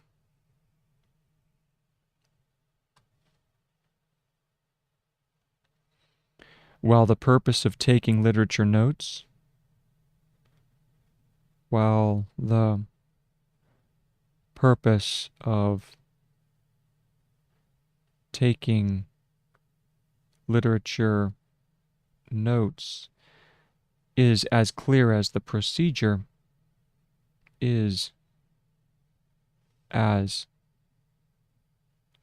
clear as the procedure. This is procedure.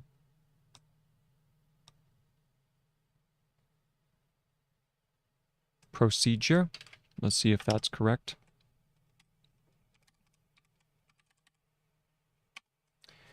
It does need to be separated, so we go Pro-C and then R below it. Okay, so we're going to go Pro-C, procedure.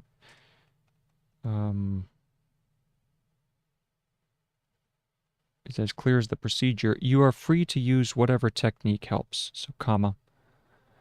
You are free to use whatever technique.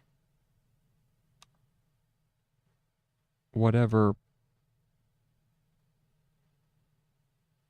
technique.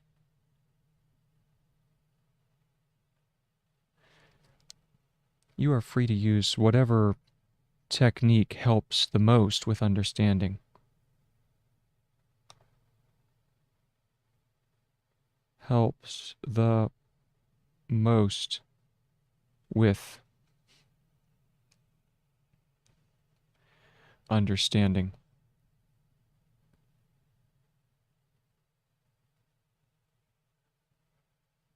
What you are reading and getting to useful notes. What you are reading. What you are reading and getting to useful notes. Even if you use 10 different colors. Even if you use 10 different colors for underlining. For underlining. And an SQ8R. Now he's just being snarky. And an SQ8R reading technique.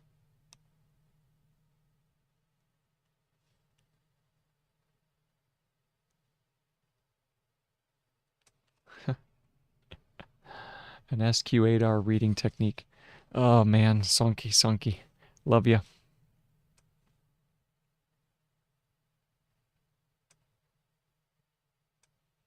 An SQ8R reading technique. Period.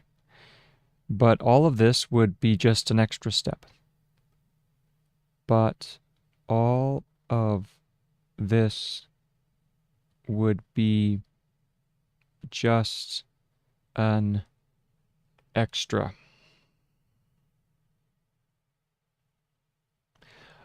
Extra is just the ES over the top, isn't it?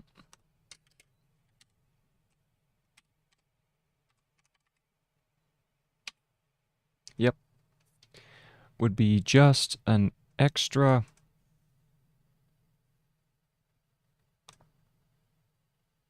step before you do the only step that really counts. Before you do the only step that really counts, which is to take the permanent note, so comma, which is to take the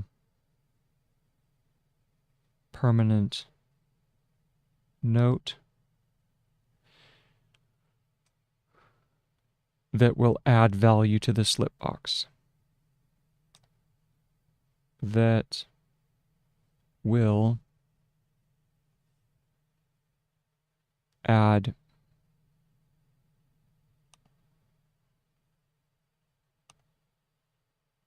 value to the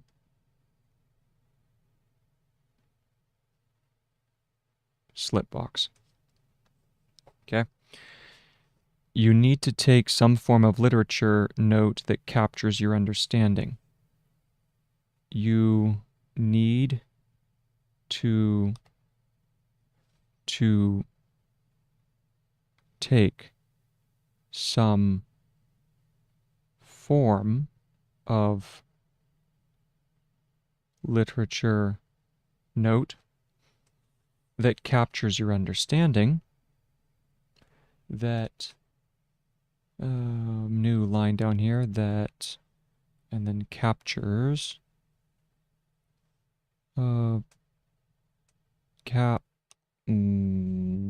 captures,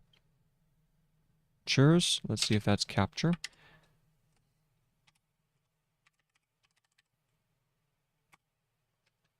That's correct. Little shorter T. That captures your understanding of the text, your understanding of the text, so you have something in front of your eyes, so you have something in front, I think that's front, F-N-T, F-R, F-R-N-T. So you have something in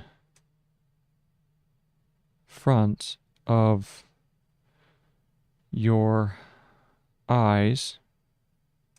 I think that's eyes right there.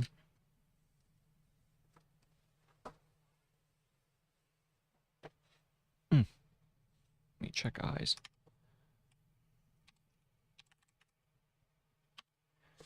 Flip it back around on itself. Okay. There we almost flip it around like that. There we go. Eyes. A little bit more. Like so. Eyes. Okay. So you have something in front of your eyes while you are making the slipbox note. While you are making the slipbox note. But don't turn it into a project in itself. But don't turn it into a project in itself. Period. Literature notes are short, and meant to help with writing slipbox notes, and meant to help with writing slipbox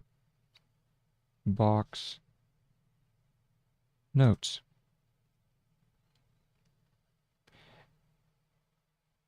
Everything else either helps, everything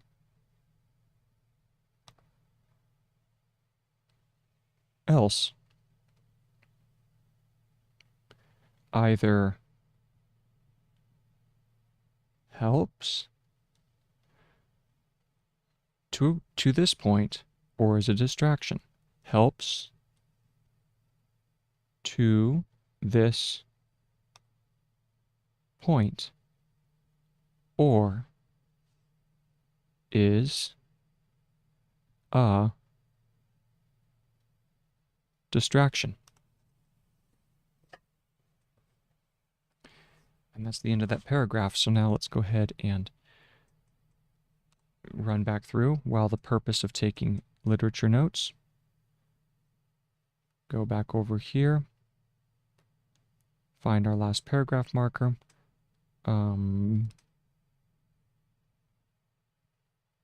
Right at this point, that was one paragraph marker, and then there was everything. We're looking for while, right here. Mark it with a paragraph marker.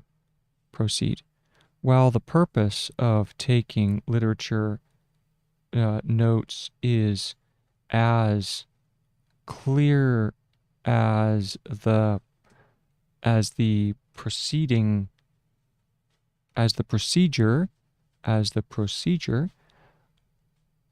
of is as clear as the procedure. You are free to use whatever. Let me check use just to be on the safe side. Yep. You are free to use whatever technique helps the most with understanding what you are reading. And getting to useful notes. Even if you use 10 different colors for underlining.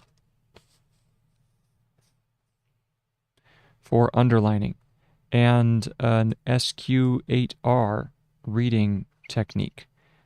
But all of this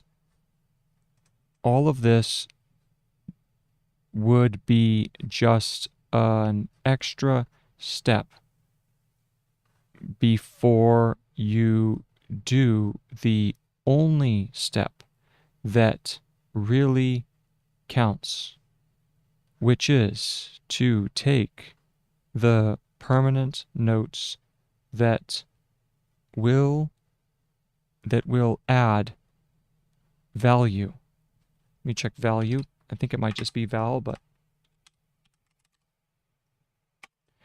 VL, not even a VAL. That will add value to the slip box. You need to take some form of literature notes that capture your understanding of the text, so you have something in front of you, in front of your eyes, while you are making the slipbox notes. But do not turn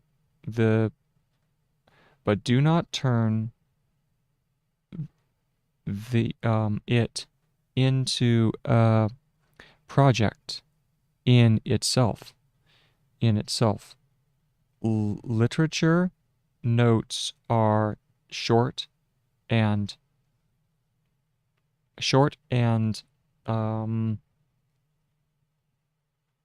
meant to help with writing. Slipbox notes. Everything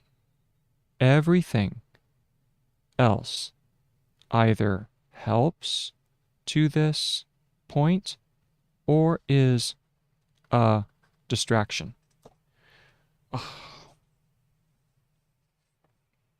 Good stuff as always. Okay, about 30 minutes left on my end. So, and that's what, 2 pages, 3 pages, right? In about an hour. Page an hour. All right. We can type a literature note directly into Zotero. or you can type a literature note. So now he's talking about the digital part of it. You can type a literature note directly into Zotero.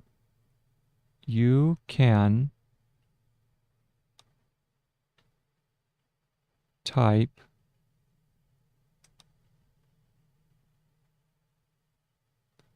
a literature. You can type a literature note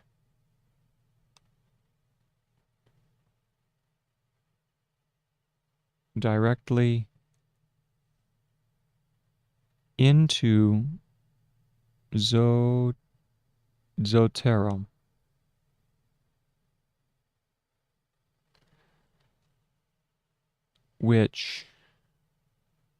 where it will be stored with the bibliographic details. So comma. So that's another use for Zotero. I really should add that as a link below the video. He references it so much. Zotero, where it will be stored with the bibliographic details. Where it will be stored with the bibliographic details. Period. You might want to write them by hand, though. You might want to write them by hand, though.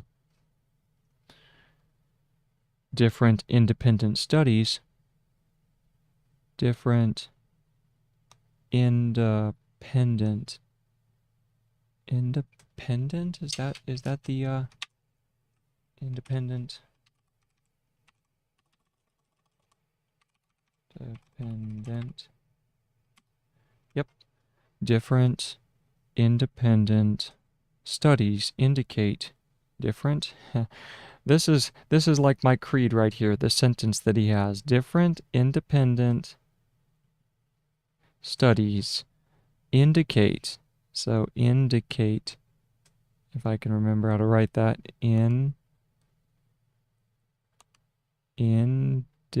oh yeah, this is the one where it flips back, right? It goes indicate, let's look it up. Indicate, indic. All right, that's close enough. So we'll indicate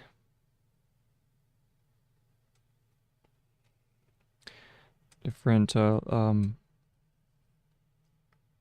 independent studies indicate that writing by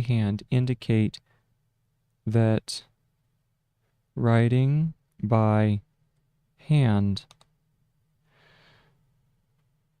facilitates understanding. Facilitates understanding. Let me facilitate.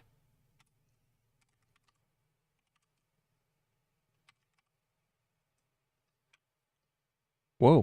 Well, I was kind of close. Just need an E. Let's clean it up a little bit. So we're going to go facilitates, and then that one would be an S added. No, you wrap it around. So we go facilitates.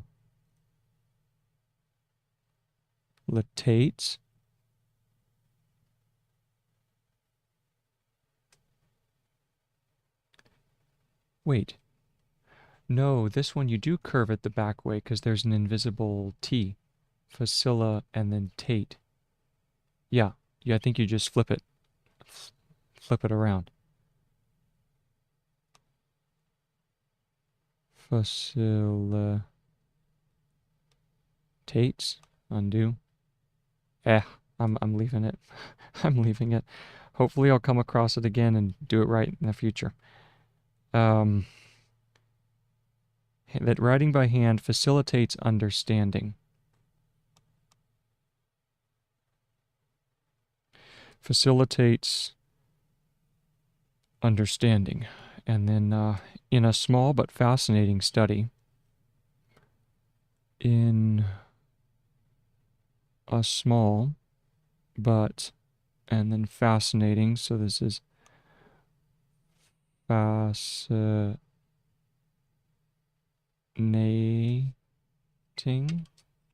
fascinate, let's look up fascinate. Need the T, okay?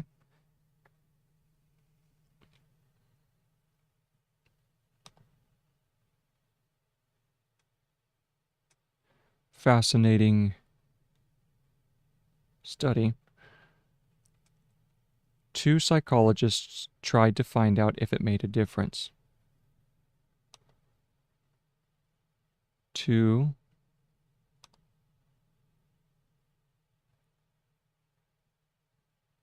psychologists tried to find out if it made a difference. 2 psychologists tried to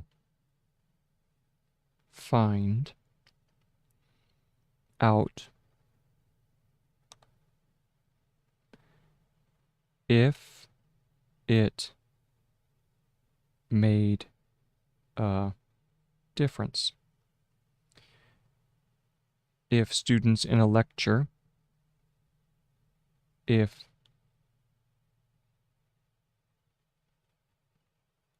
students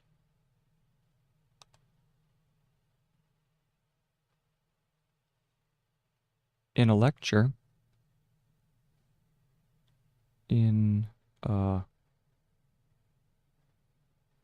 lecture, took notes by hand or by typing them into the laptop. If students in a lecture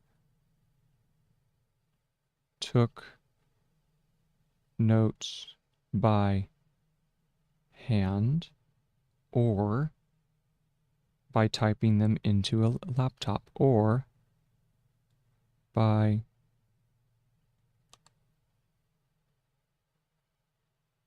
typing them into a laptop. I know laptop is a word that's not in the dictionary usually, so let me go ahead and add it. I'm sure that I haven't added it. Let's take a look here. Oh, okay. Yeah, laptop's not been added, but what about top? Okay, so yeah, it's got to be top.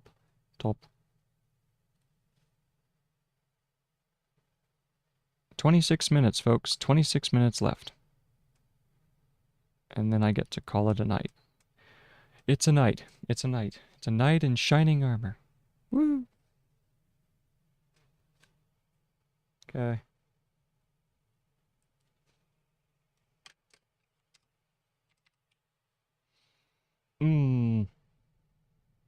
Oi.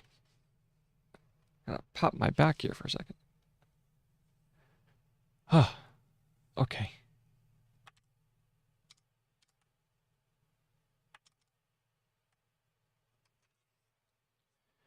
By typing them into their laptops. If students in a lecture took notes by hand or by typing them into their laptops. And this was Müller. So, do I have enough room? Yes, I do. We'll go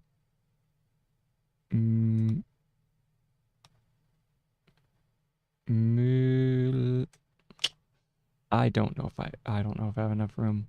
I might have to put it down here. Because it's Miller. It's Müller. It's just that version. Müller.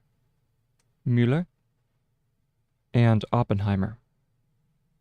And Oppenheimer. Oppenheimer. Oppenheimer. There we go. 2014.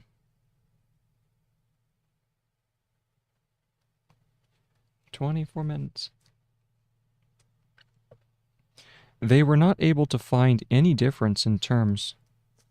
Ooh, that's interesting. They were not able to find any difference in terms of the number of facts the students were able to remember. This is fascinating. They were not able to find any difference. They were not able to find any difference in the number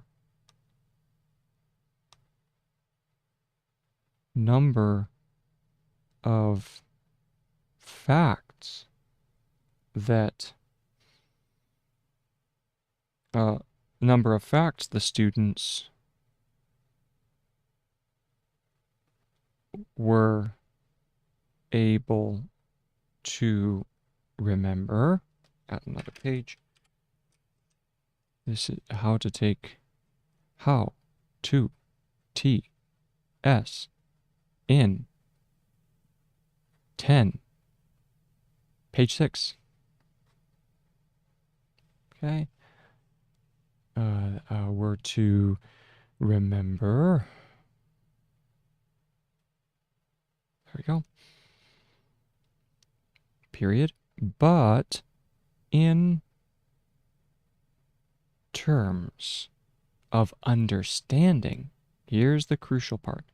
But in terms of understanding the content of the lecture, of understanding the content up here,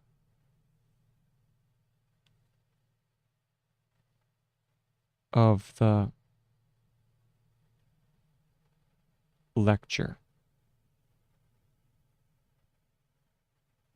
the students who took their notes by hand came out much, much better. That's proof enough for me, to be honest. But in terms of understanding the content of the lecture, and the content, underline that. No, understanding is underlined. Did I underline that? Nope. Of understanding the content of the lecture, the students who took their notes by hand, the students who took their notes by hand came out much, much better. Came out much, much better. That's huge. After a week, this difference in understanding was still, oh my goodness. After a week, this difference in understanding was still clearly measurable. Whoa, okay. After a week, this difference, after a week, this difference was still clearly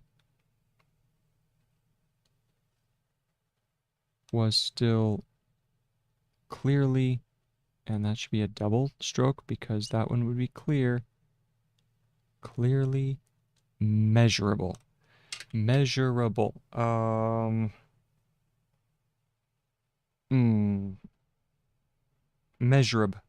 Okay, I see it. It's measure and then a B. Measb, and that's measurable. And then I'll check it. So we go measurable. Measurable. Check that value.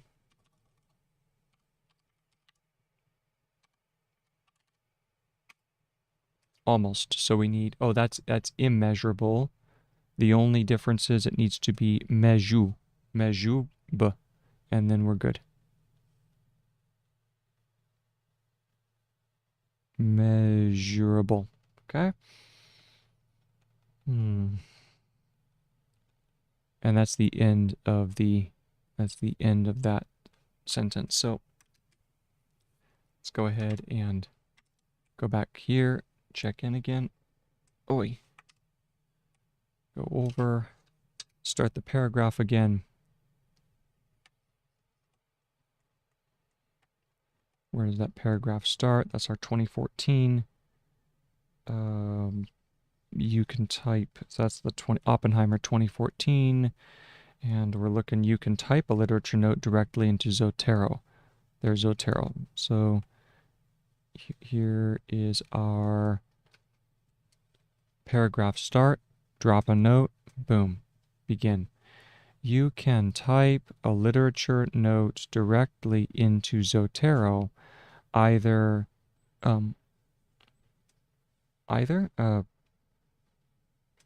where it will be stored,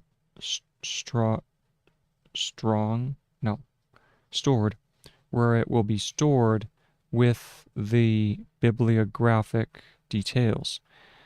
Or you might want to write them by hand, all by hand, though. Different, what is that?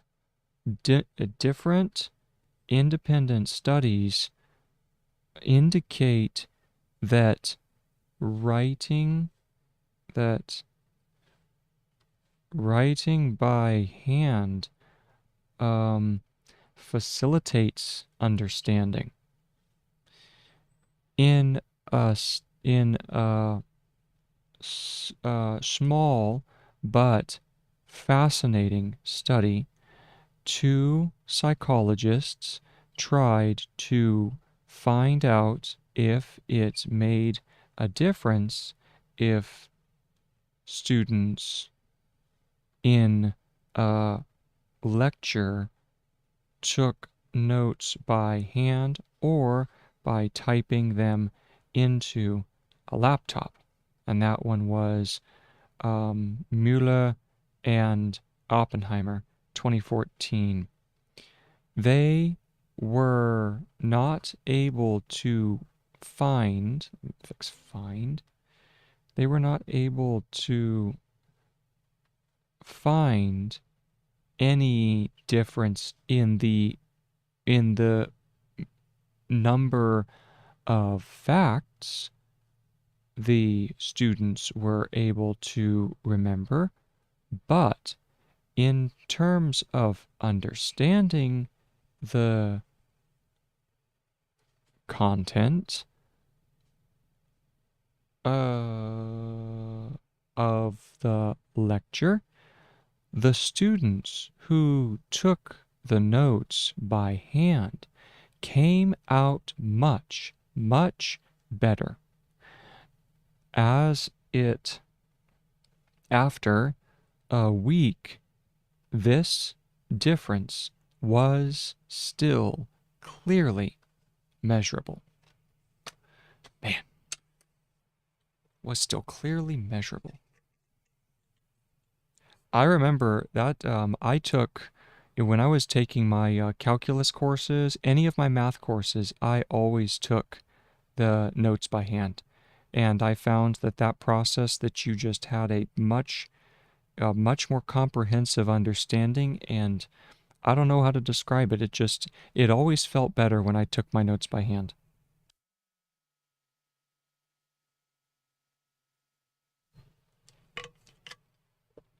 So we can do with that what we will. But that's really that, to reiterate, that's the reason why I'm taking the time to learn shorthand, to see if it enables you to write by hand, but still keep up with the fast pace of an accelerated program of trying to get more information locked in and locked away. So here's to hoping, and it's a lovely dream. So now he's going to go into the explanation, which is there is no secret to it, and the explanation is pretty simple. There is no secret.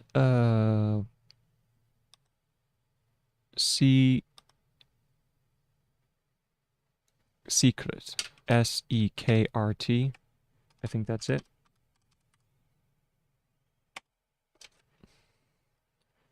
Secret. There is no secret. S-E-K-R-T. K-R-E-T. There is no secret to it, and the explanation is pretty simple. To it and the explanation, which is E-X-pletion.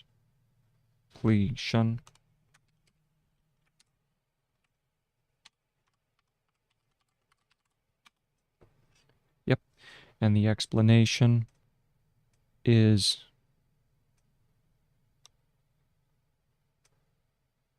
pretty simple. Colon.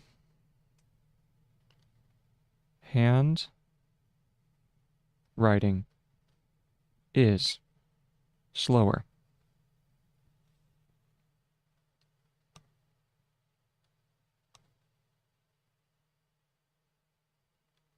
Is slower and can't be corrected as quickly. And can't be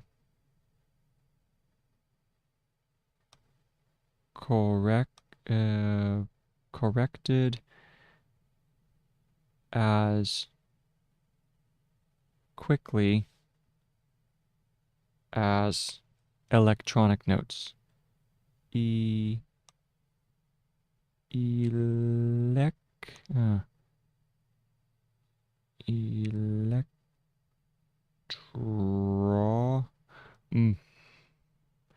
Electronic. I'm struggling with this one. Oh, of course, because that's a G.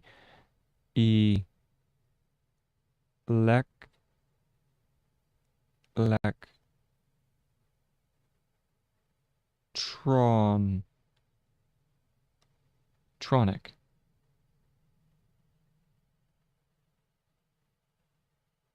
Tronic. That's really ugly. Let me check it out.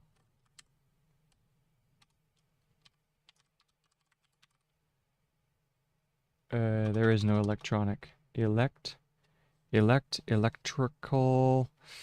electron, electrode, electoral. Maybe, okay, if we just do electron and then ic. L-in-ic. I'm surprised that they don't have electronic, but there's electric, so we need electronic. So we just do in-k, electronic, and that'll work. So we go in K is electronic. Okay.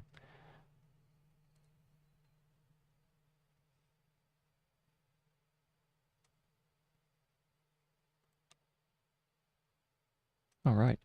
11 minutes left.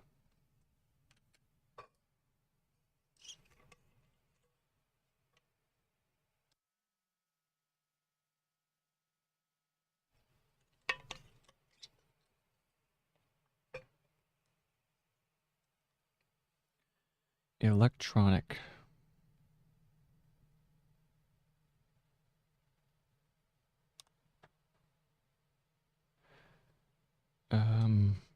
Can't be corrected as quickly as electronic notes. Okay. And because students can't write fast enough to keep up with everything that is said in a lecture, because students can't write fast enough, even with shorthand, it would be incredibly difficult. because students can't write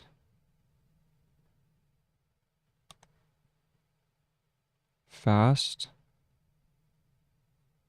enough to keep up with everything that is said in a lecture, to keep up with everything that is said in a lecture, they are forced to focus on the gist. They are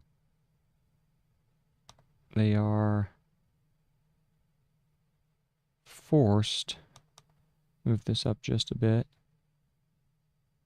forced to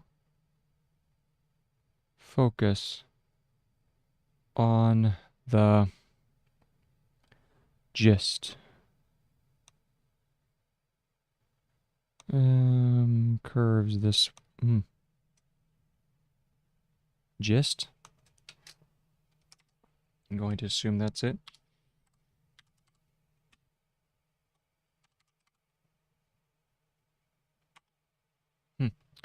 Gist is not a word, so I'm going to go J-I-S-T, gist, and let me add it later.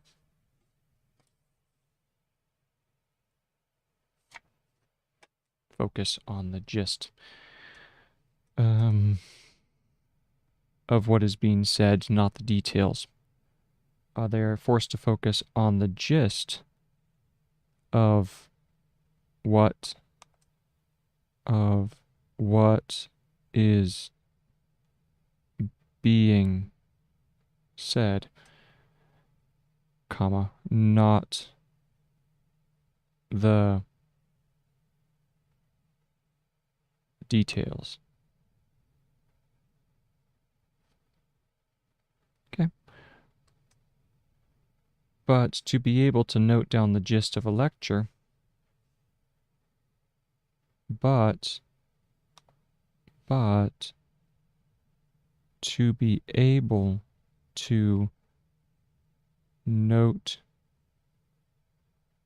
down the gist of a lecture,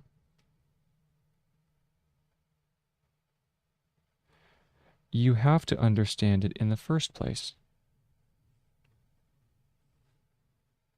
You have to understand it in the first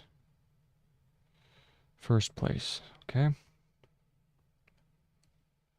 Period. So if you are writing by hand, so if you are writing by hand, you are forced to think about what you hear. You are forced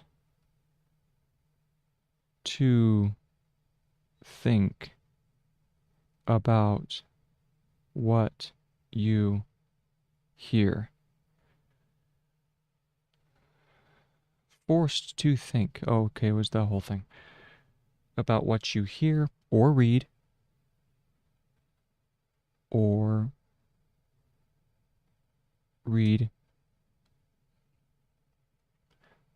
Otherwise, you wouldn't be able to grasp.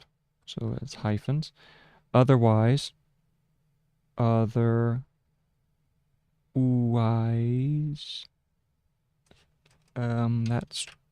might be otherwise. Let's see. Otherwise, it's okay. It's just othai.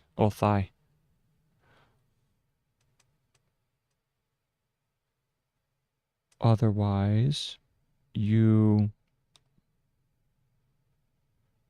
might be, otherwise you wouldn't. Otherwise you wouldn't be able to grasp the underlying principle. To grasp the underlying principle. Is that Prince? PRPNS, maybe?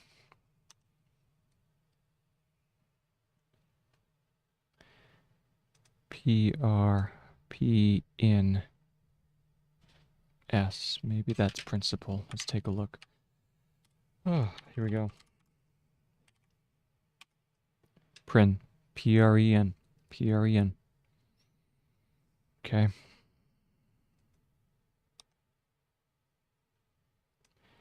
Principle, comma, the idea, comma, the structure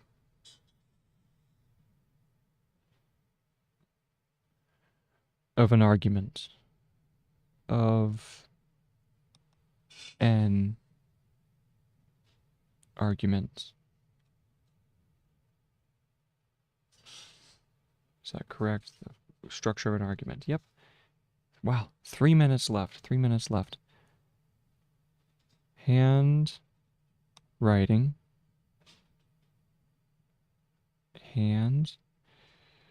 Handwriting makes pure copying impossible.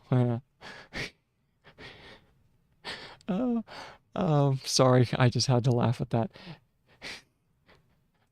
Says the guy who's as I'm copying the whole thing through. I'm sorry, that made me laugh. Handwriting makes pure copying impossible. Handwriting makes pure copying impossible. Copying impossible. I think that is, oh, it's just impossible. Yeah. Oh. I'm sorry, Mr. Ahrens. I just had to laugh. Handwriting makes pure copying impossible, comma, but instead facilitates the translation of what is said. Impossible, but instead makes, but instead facilitates. We did facilitate it. Facilitate,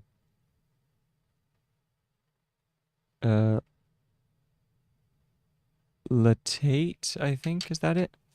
But facilitates, let's check it. Facilitate. Yes. Oh, yes, and then facilitates, we just add an S afterwards. Okay. Facilitates the translation of what is said. Facilitates the translation of what is said. Facilitates the translation of what is said or written,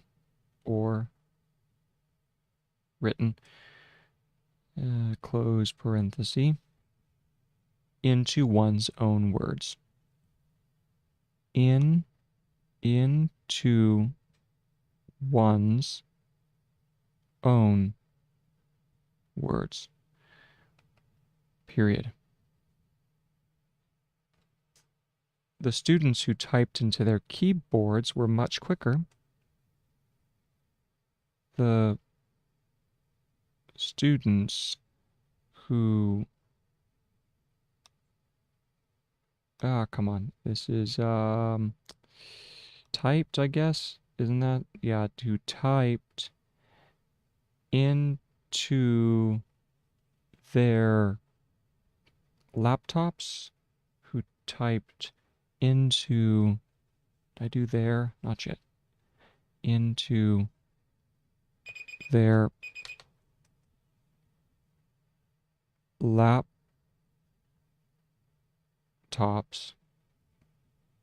were much quicker. Were much quicker, which enables them to copy the lecture more closely, comma, which enables them to copy the, or no, to follow, no, to copy the lecture more closely, comma, but circumvented, but, and then circum, we know circum, and then vented, circumvented, let's check that, circumvent, yes, good. Oh, the S needs to be turned around though, that would be self-vented, circumvented, actual understanding, actual understanding. They focused on complete, and that's the end of that one, okay. All right, I'm going to go ahead and call it there for tonight. My hand, shake it free, shake it. And anyway, so that's it for tonight. I think I did what? 9? No, I did about 7. Was it 7 hours today? Something like that. So good practice. Like I said, I'm not going to be able to keep up. I'm not going to be able to keep up this this rigor going forward. But for right now, it's I'm just putting in as much time as I possibly can, and it's just go hot and heavy over, like, especially this next week. Probably when August hits, I will have to begin to scale back and incorporate other areas of study and just life stuff in general. But for now, let's hit it as hard as we can and make the best use of the day. For what does Jesus say? What's the line? I'm blanking on it now. It's sufficient for the day is the evil thereof, is the phrase. So we'll just take advantage of that and charge on forward. All right, so you take care and have a wonderful night, and I will see you tomorrow. Adios, everybody. Bye-bye.